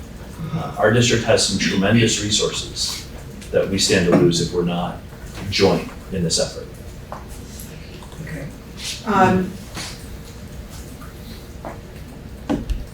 I'm wondering whether this motion to set up this task force at board level is better addressed at the next meeting when we have a sense of when I can send out this preliminary series of bullets, objectives, strategies, tactics having to do with the responsibilities of that task force. And I think we might have a better sense of direction and workload. It might be a more precise conversation at the next meeting. Ruby? I think that, in my mind, this motion is really a continuation of the conversation we started at the last meeting that involved when we had that motion of what to send to the redistricting task force in Montpelier. And what we said then was that we as a district would be exploring neighboring districts and what that would look like. And so I feel like this is getting that movement in that area. So it doesn't feel like a surprise at all. And in my mind, I think it would be absolutely appropriate to have people who've been had your finger on the pulse, but it also is a very different, we don't want to put all of the, here's all of the things that we just said we would do. So I do think opening it up makes sense, but I don't feel like it's necessary to wait another 2 weeks. It just feels like we know what we need to do. And I absolutely think it'd be wonderful to include, our central office, our administration, but ultimately I think, connecting with other districts, really, I think should be happening now. It doesn't mean we're making a plan. It doesn't mean anything other than we're just feeling out for people who are next to us in terms of the district. So I don't feel like it's necessary to wait personally. Jocelyn? Supervisory unions. Yeah, right, I didn't Wow. Yes, okay. Sorry. That's good, thank you. You've arrived when you can make that correction, yes. Kim Price. And I think we could definitely have this vote, and it gives people time over the next 2 weeks to go, do I want to be on this task force or not? Okay, got it. Okay, So, Tim. So in talking with Margaret on the Rural Schools Community Alliance, there's already districts that have done this very informally to say, hey, let's chat. A few of your board members meet with a few of ours to talk about, is it feasible? What would we give up? What would we gain? Would we meet the 4,000 threshold? Just an informal exploratory conversation. I think that we could do it with 2 districts, 3 districts, but I would really favor just going with one very feasible relationship with Windham Central. Windham Central has 800 students. You got to do something. So I would just begin an informal conversation with them. But from this conversation, I don't think that's possible. But I wish it were. The second thing is the last task force meeting. They were very interested in BOCES, and I think that the board should be really updated on how Windham Southeast Supervisory Union has already taken some initial steps.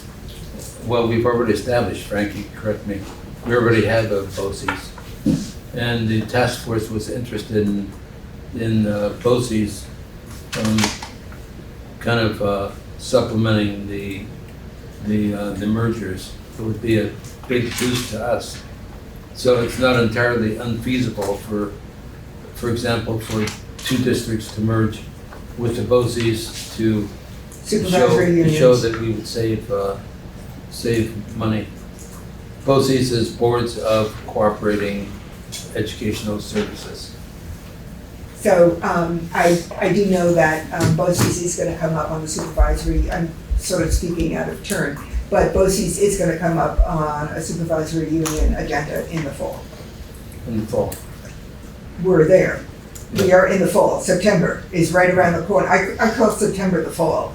So September, October, right. So that is gonna come up, Yeah, to get an update on that. right. And as far as the timeline goes, clock is ticking.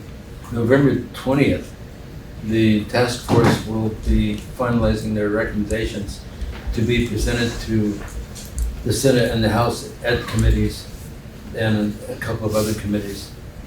So that's right around the corner. Okay, any further discussion? Are we ready to bring this to a vote? All right, the motion as presented is, would you read it back?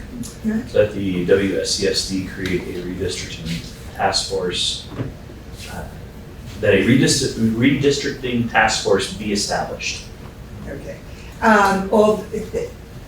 All those in favor, please indicate by saying aye. Aye. Any opposed? Okay, any abstentions? All right, Colleen, I see a thumbs up, that means an aye. Right, okay, good. Okay, all right, thank you. That was easy. All right. And so are we, Should we assign who wants to be on? Absolutely. Absolutely. Jocelyn? I'll be on. Yes. Justin is on that one, yeah. Okay, if Jocelyn is on, Tim is on. Yes. I'd like to be on as well. Matt Chidley. Glad to have I would like to be on it, but I don't want to organize it. Well, this was your idea. I got someone else, please. Okay, this is,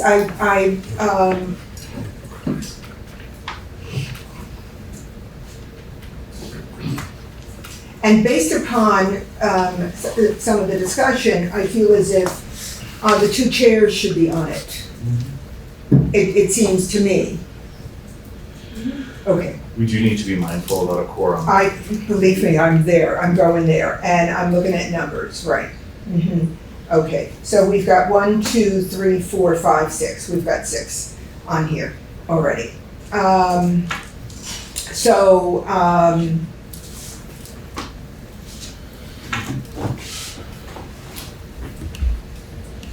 I think we can leave it alone for now. We've got 6, well, I can't leave it alone for right now, can I? No, because we can't have any discussions, the way it stands. So we've got Jocelyn, we've got Tim, we've got Matt, we've got Jessica and Deborah. you could warn. We We could have a warn warn meetings, meeting. we could do warn meetings as well, we could. We could do warn meetings, okay, I think with an issue as big as this is, it's worth doing that. got it, No argument. that's it, it's done, okay. We've got 6 on there, all right. I'm going to move on. Discussion of board oversight as it relates to harassment, hazing, and bullying. I want to thank Brian Reamer for writing a lovely note to Tracy Waterston. Is that, Watterson, I think, yeah. yeah, Water.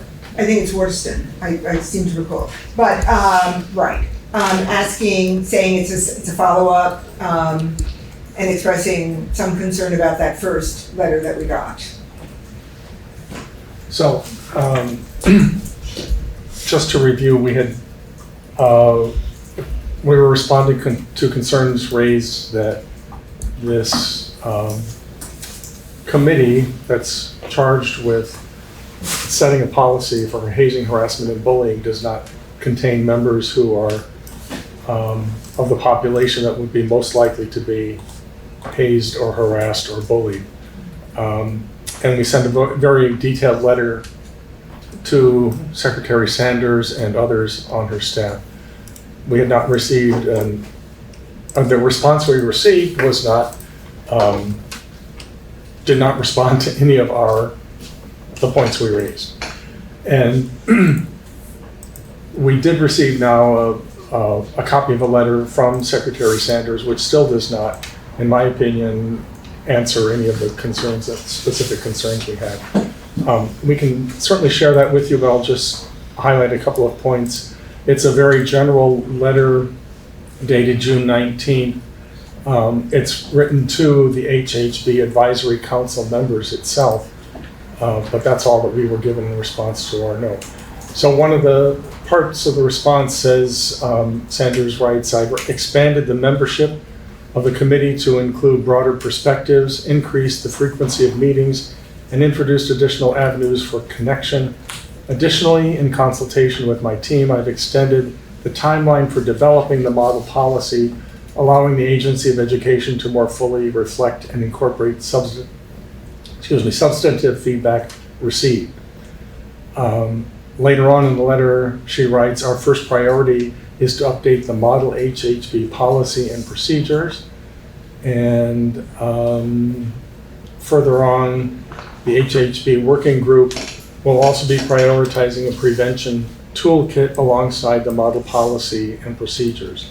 So there's nothing specific about who else was added to the committee, merely saying that more people have been added, reiterating that they are listening to more people, and that their deadlines are pushed later, more towards the beginning of 2026.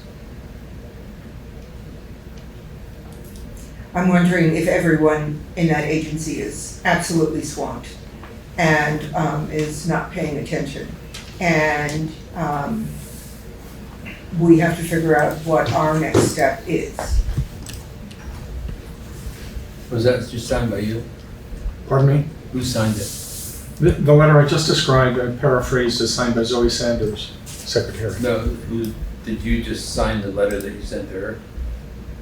I'm sorry, Tim. Again. Did you wrote a letter to Sanders? I wrote a letter to the contact that I know in the Department of Ed, who also was one of 3 people who signed the letter responding to us. Gotcha. I wrote and said, we're not satisfied with this. I said it in a less pointed way, but that we needed more responses and how important it was to us. She bumped it up to another person who was between her and Zoe Sanders. That person simply forwarded this letter from Zoe Sanders to us. Yeah. And I was CC'd on it. I was CC'd. Did I get a copy of that letter that you just summarized? I don't know. Okay. I mean, when I look at all the emails, it's kind of hard to tell who got what. Okay. But I'm happy so to could you just send that to me? All right. So we have to figure out what we're going to do, and with that in that regard. And I don't know that we can figure it out tonight, quite frankly. So I'd like to put this conversation on hold. It's not exactly that. It's sort of related. It's mostly related to bullying and stuff. I just wanted to make a point that yesterday there was a discussion on Facebook amongst a bunch of parents about bullying in the schools, where the general feeling is that things are not being taken seriously enough, I guess is the best way to put it. There was no specifics. There was just people talking about how their students, their children it had not been handled to their satisfaction in the past. One person who started the thread was their child is starting 9th grade. One of the teachers did reach out saying, I teach a lot of 9th grade classes. Please please reach out to me so we can discuss to make sure that at least in my class, this bullying will not continue. I just think it's something we need to really keep in mind, that there's a lot of children struggling with the situation, like bullying and whatnot, and that the general consensus is we're not handling it well. Again, it's their feelings and stuff, but something we should keep in mind. Yeah, Matt. Obviously, bullying and harassment are huge, hot button items, and super important that we're working on this work every day as school leaders and with all of our teachers and school staff. I would caution us chasing down Facebook posts, and if we get in the habit of doing that as the message, I would be very worried. I'm not on social media myself for that reason. I don't want to get caught up in the rabbit hole of things. But I would encourage, if folks come to you with a concern, Well, this is steer an the- open post, not directly to me, but I did recommend that they do come to the board and make their concerns. well, even before, I would steer them directly to the school personnel. Well, that's the thing, they said they had and they weren't satisfied, which is why I recommended. They were talking about gathering other parents and getting like a support group together. So Just caution Facebook. I did see that post. I saw your very measured response. It was very measured. And I also feel very strongly about the rush, that the flood of, and it is of concern. And for the parent of a child who is bullied, it is of major concern. I realize that part of the goals task force of this board will be HHB, hazing, harassment, bullying, and I'm wondering if when we swing back to that issue at the next meeting, we might revisit how we are going to respond to the AOE, because it might be a little bit of leverage going in, saying this is if we choose to adopt it as a goal, it's our theme, it's our goal, we are not letting this go away. You really do have to respond to us, to our questions. And I think that's another way of going into this. I'm going to move on with the agenda given the hour, because we will come back to this issue. Regarding the VSBA, which is the next item, I'm going to put this on hold.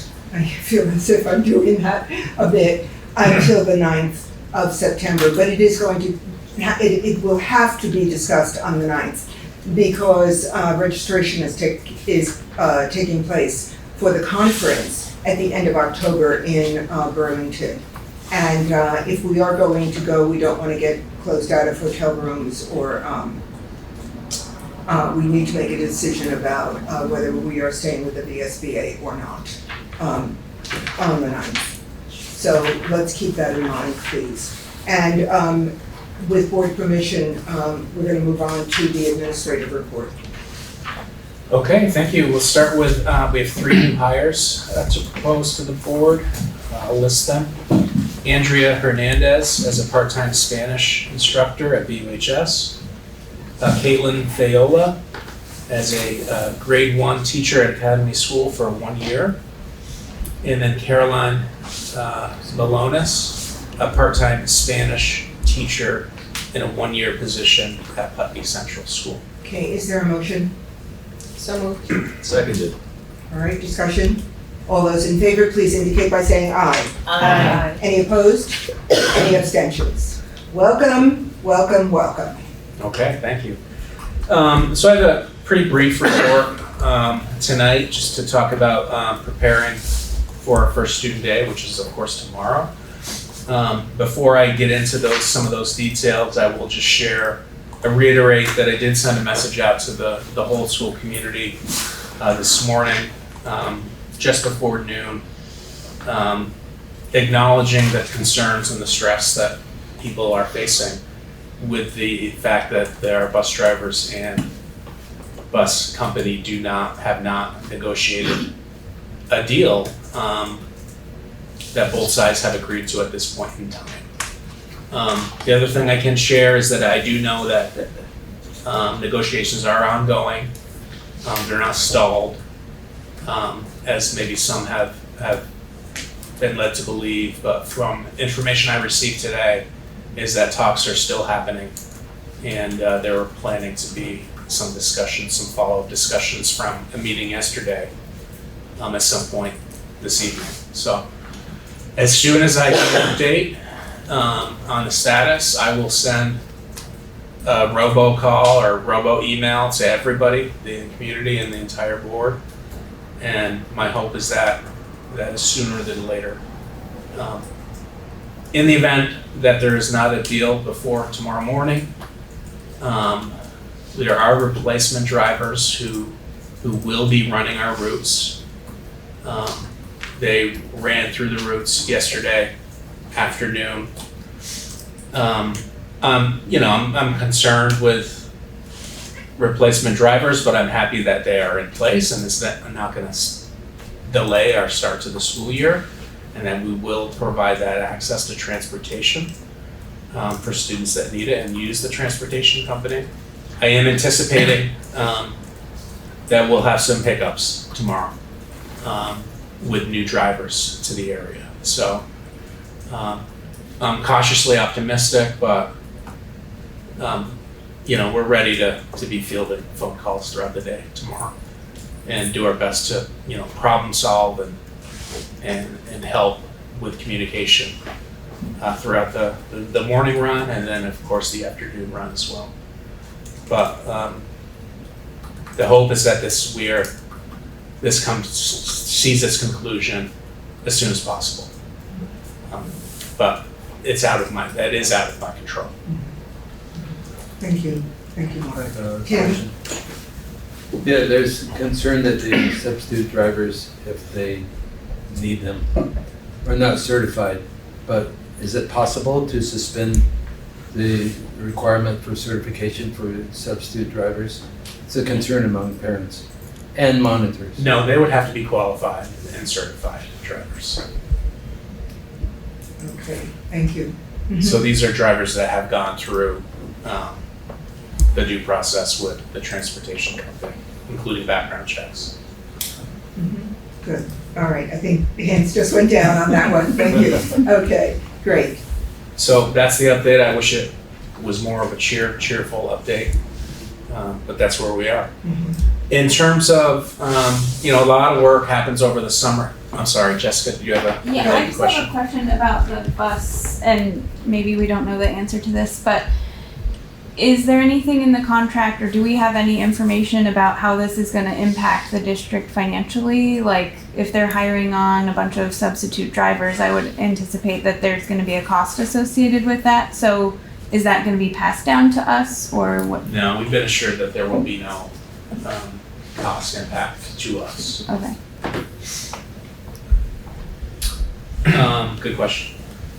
In terms of, tomorrow's day one for students, really exciting day of the year.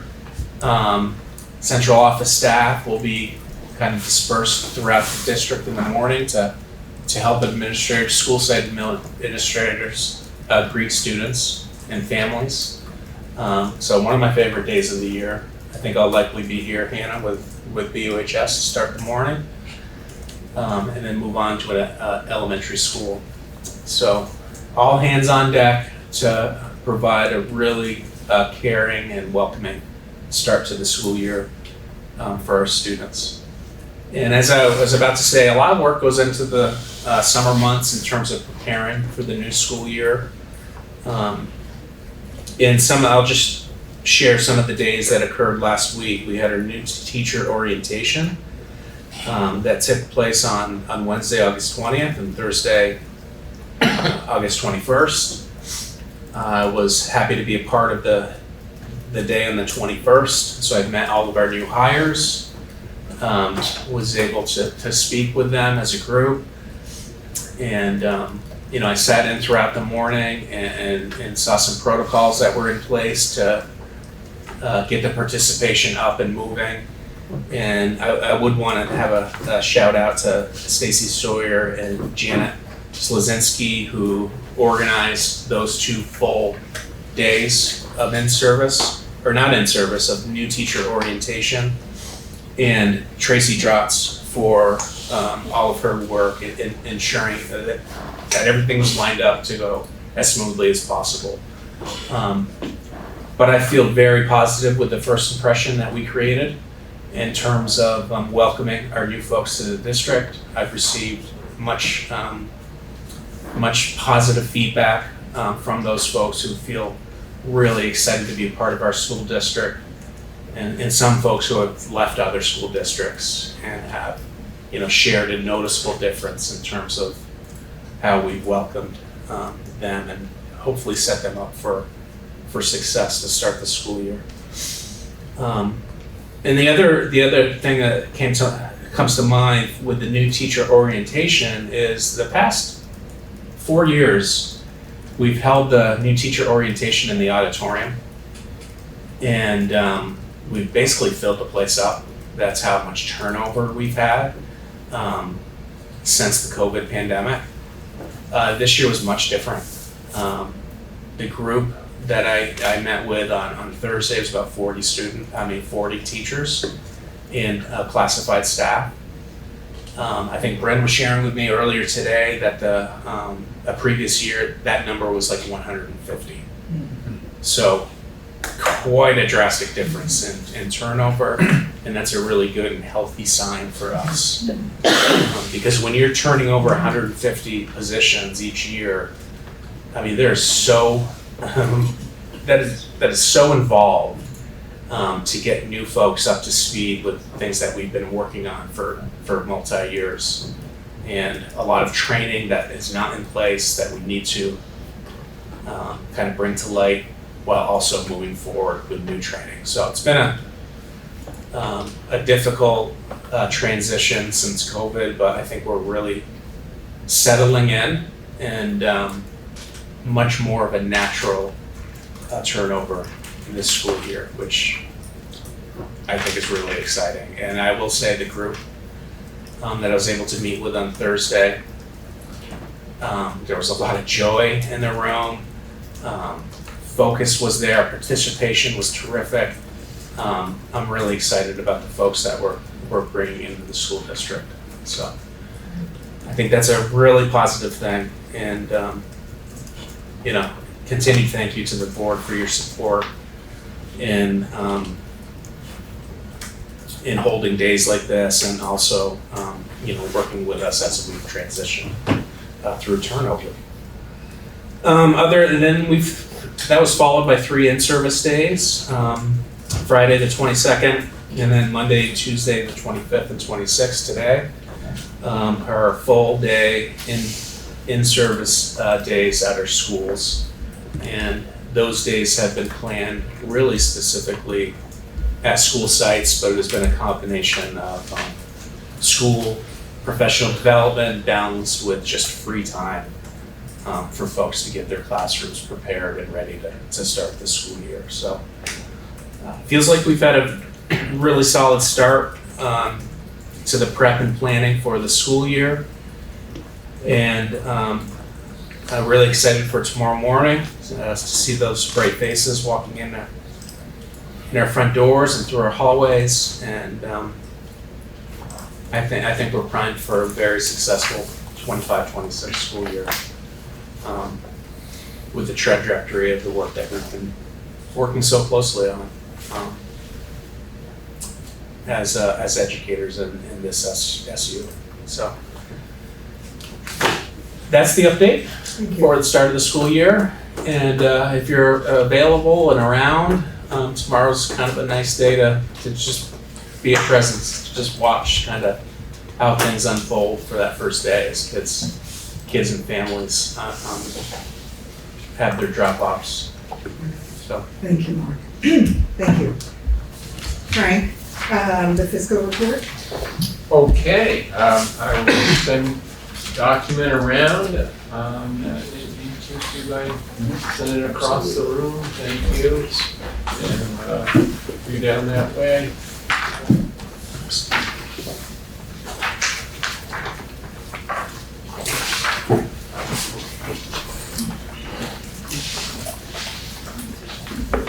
Oh, look at those nice big numbers. Yeah. Lovely.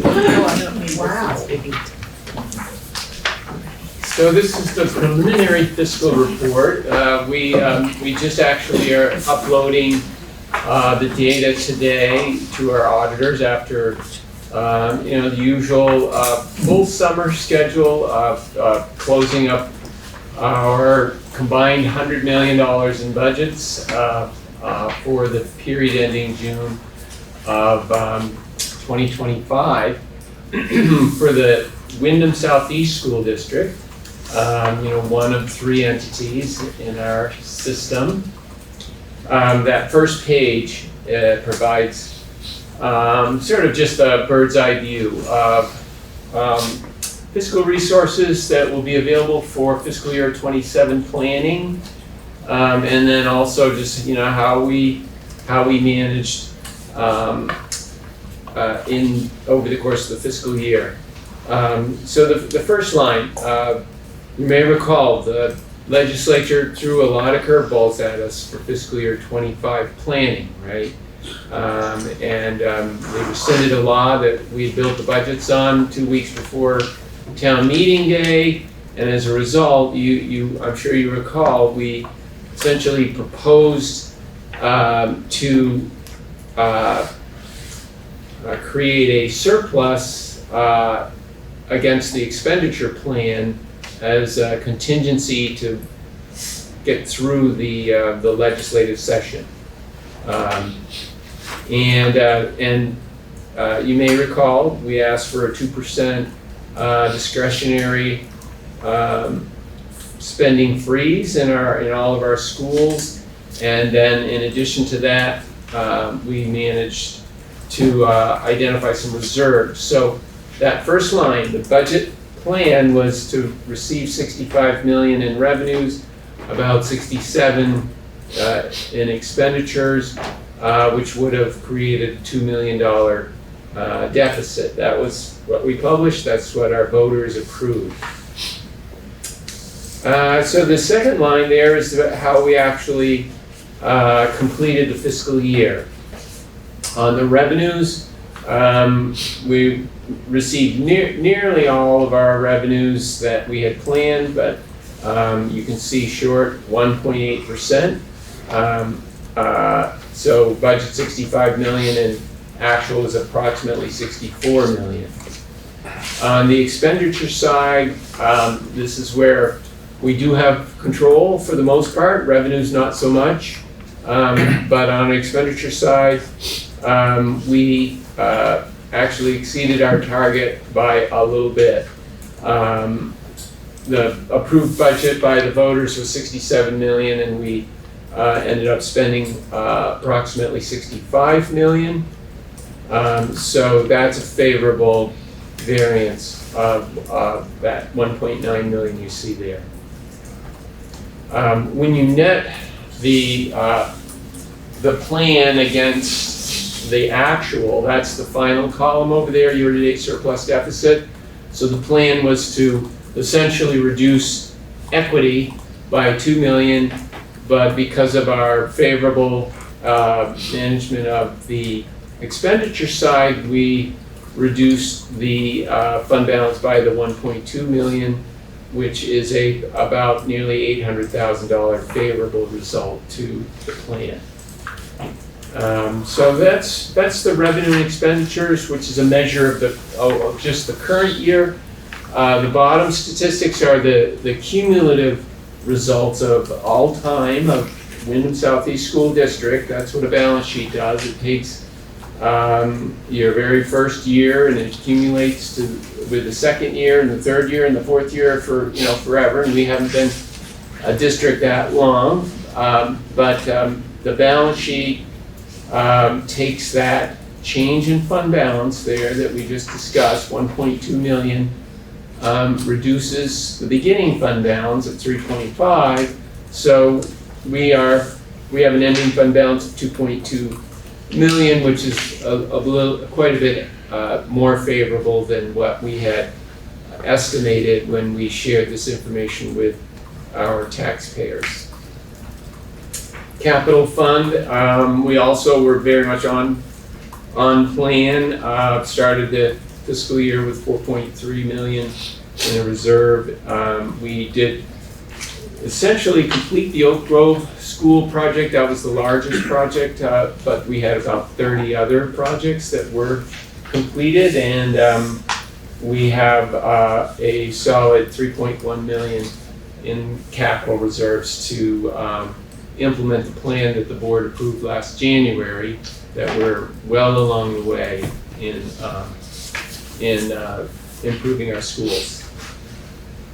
I've also added our restricted endowment fund. It's always in the audit We had a very favorable year for the endowment fund. It's primarily restricted for high school scholarship awards. There is a small restricted balances for some of our elementary schools, just based on families and citizens wanting to memorialize scholarship awards based on their experience with our schools. So that's a very favorable position to be in as a public school. I won't go through all of the pages here, but a couple of highlights. So the second page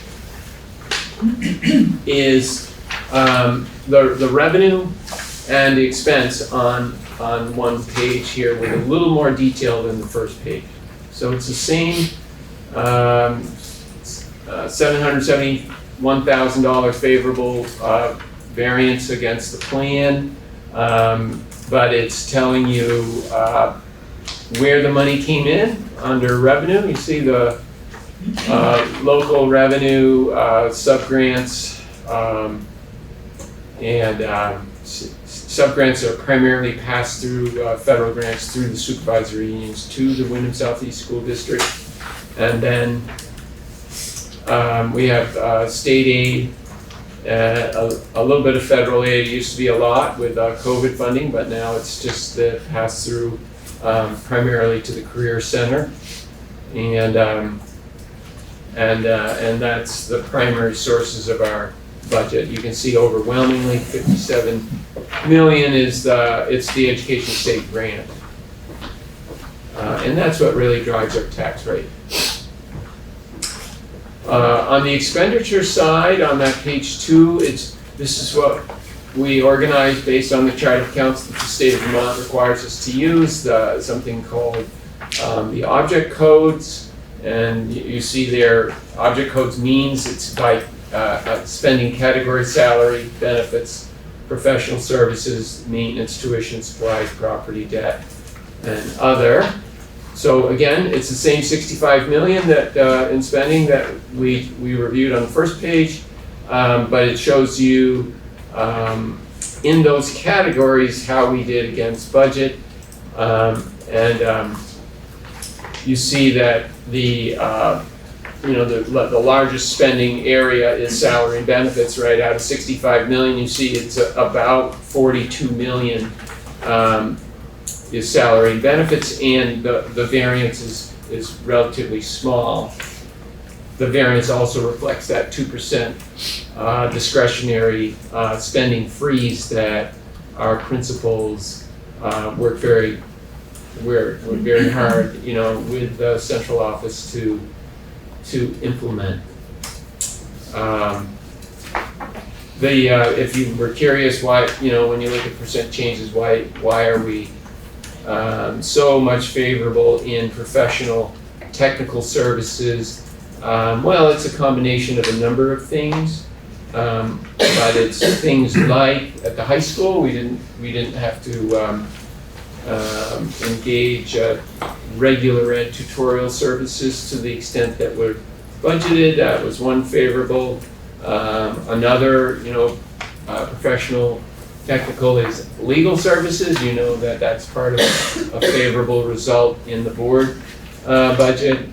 So it was those types of expenditures that were less than planned.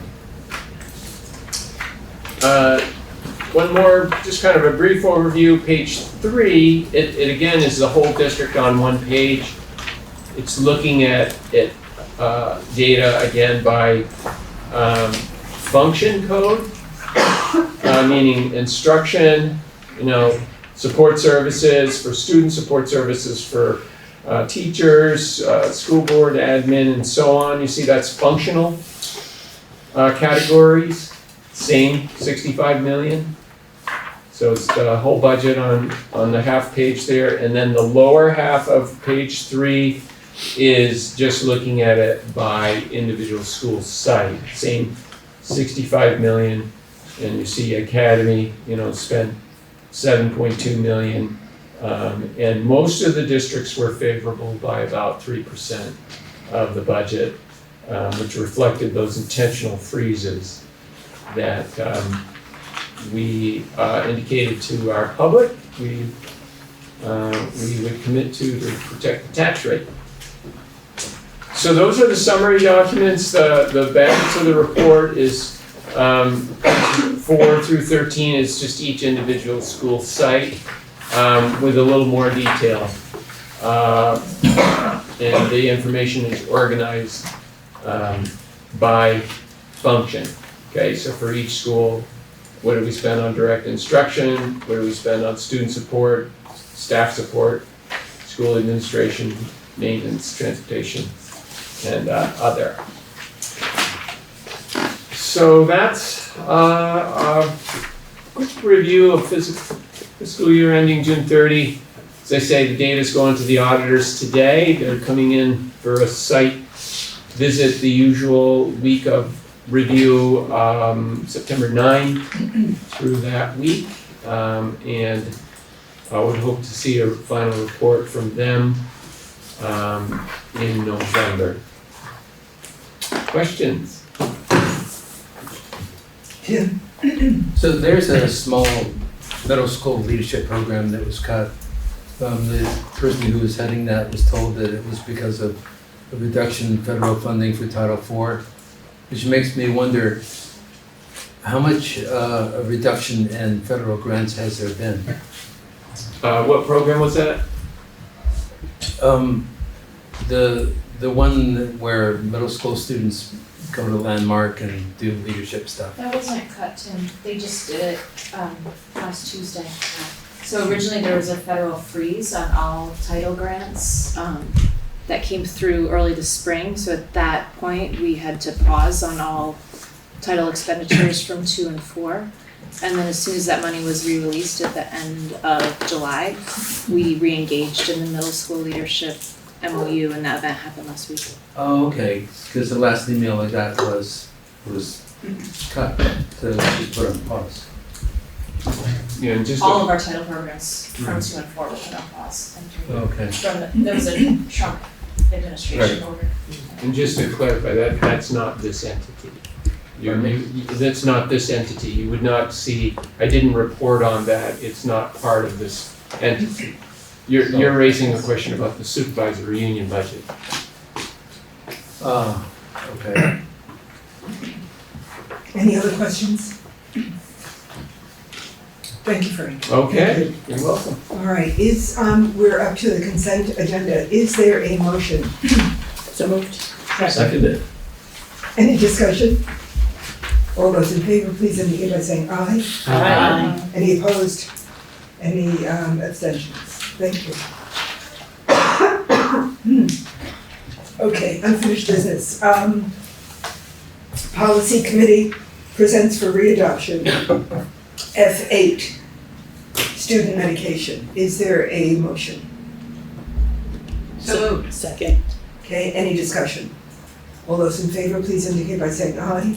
Aye. Any opposed? Any abstentions? Thank you. Would you like me to read these? Yes. Okay. Yes, thank you. New business, the Policy and Amendment Committee presents for first reading D12, Prevention of Harassment of Employees. F19, Behavioral Threat Assessment Teams. It's E19. I'm sorry, E19, Yeah. yep. As I said, no. F37, District Equity Policy, and G13, Responsible Computer Network and Internet Use. Okay, thank you. All right, first reading. Is there any additional business this evening? There's a discussion about those? It's not a motion, Okay. but by all means, ask a question.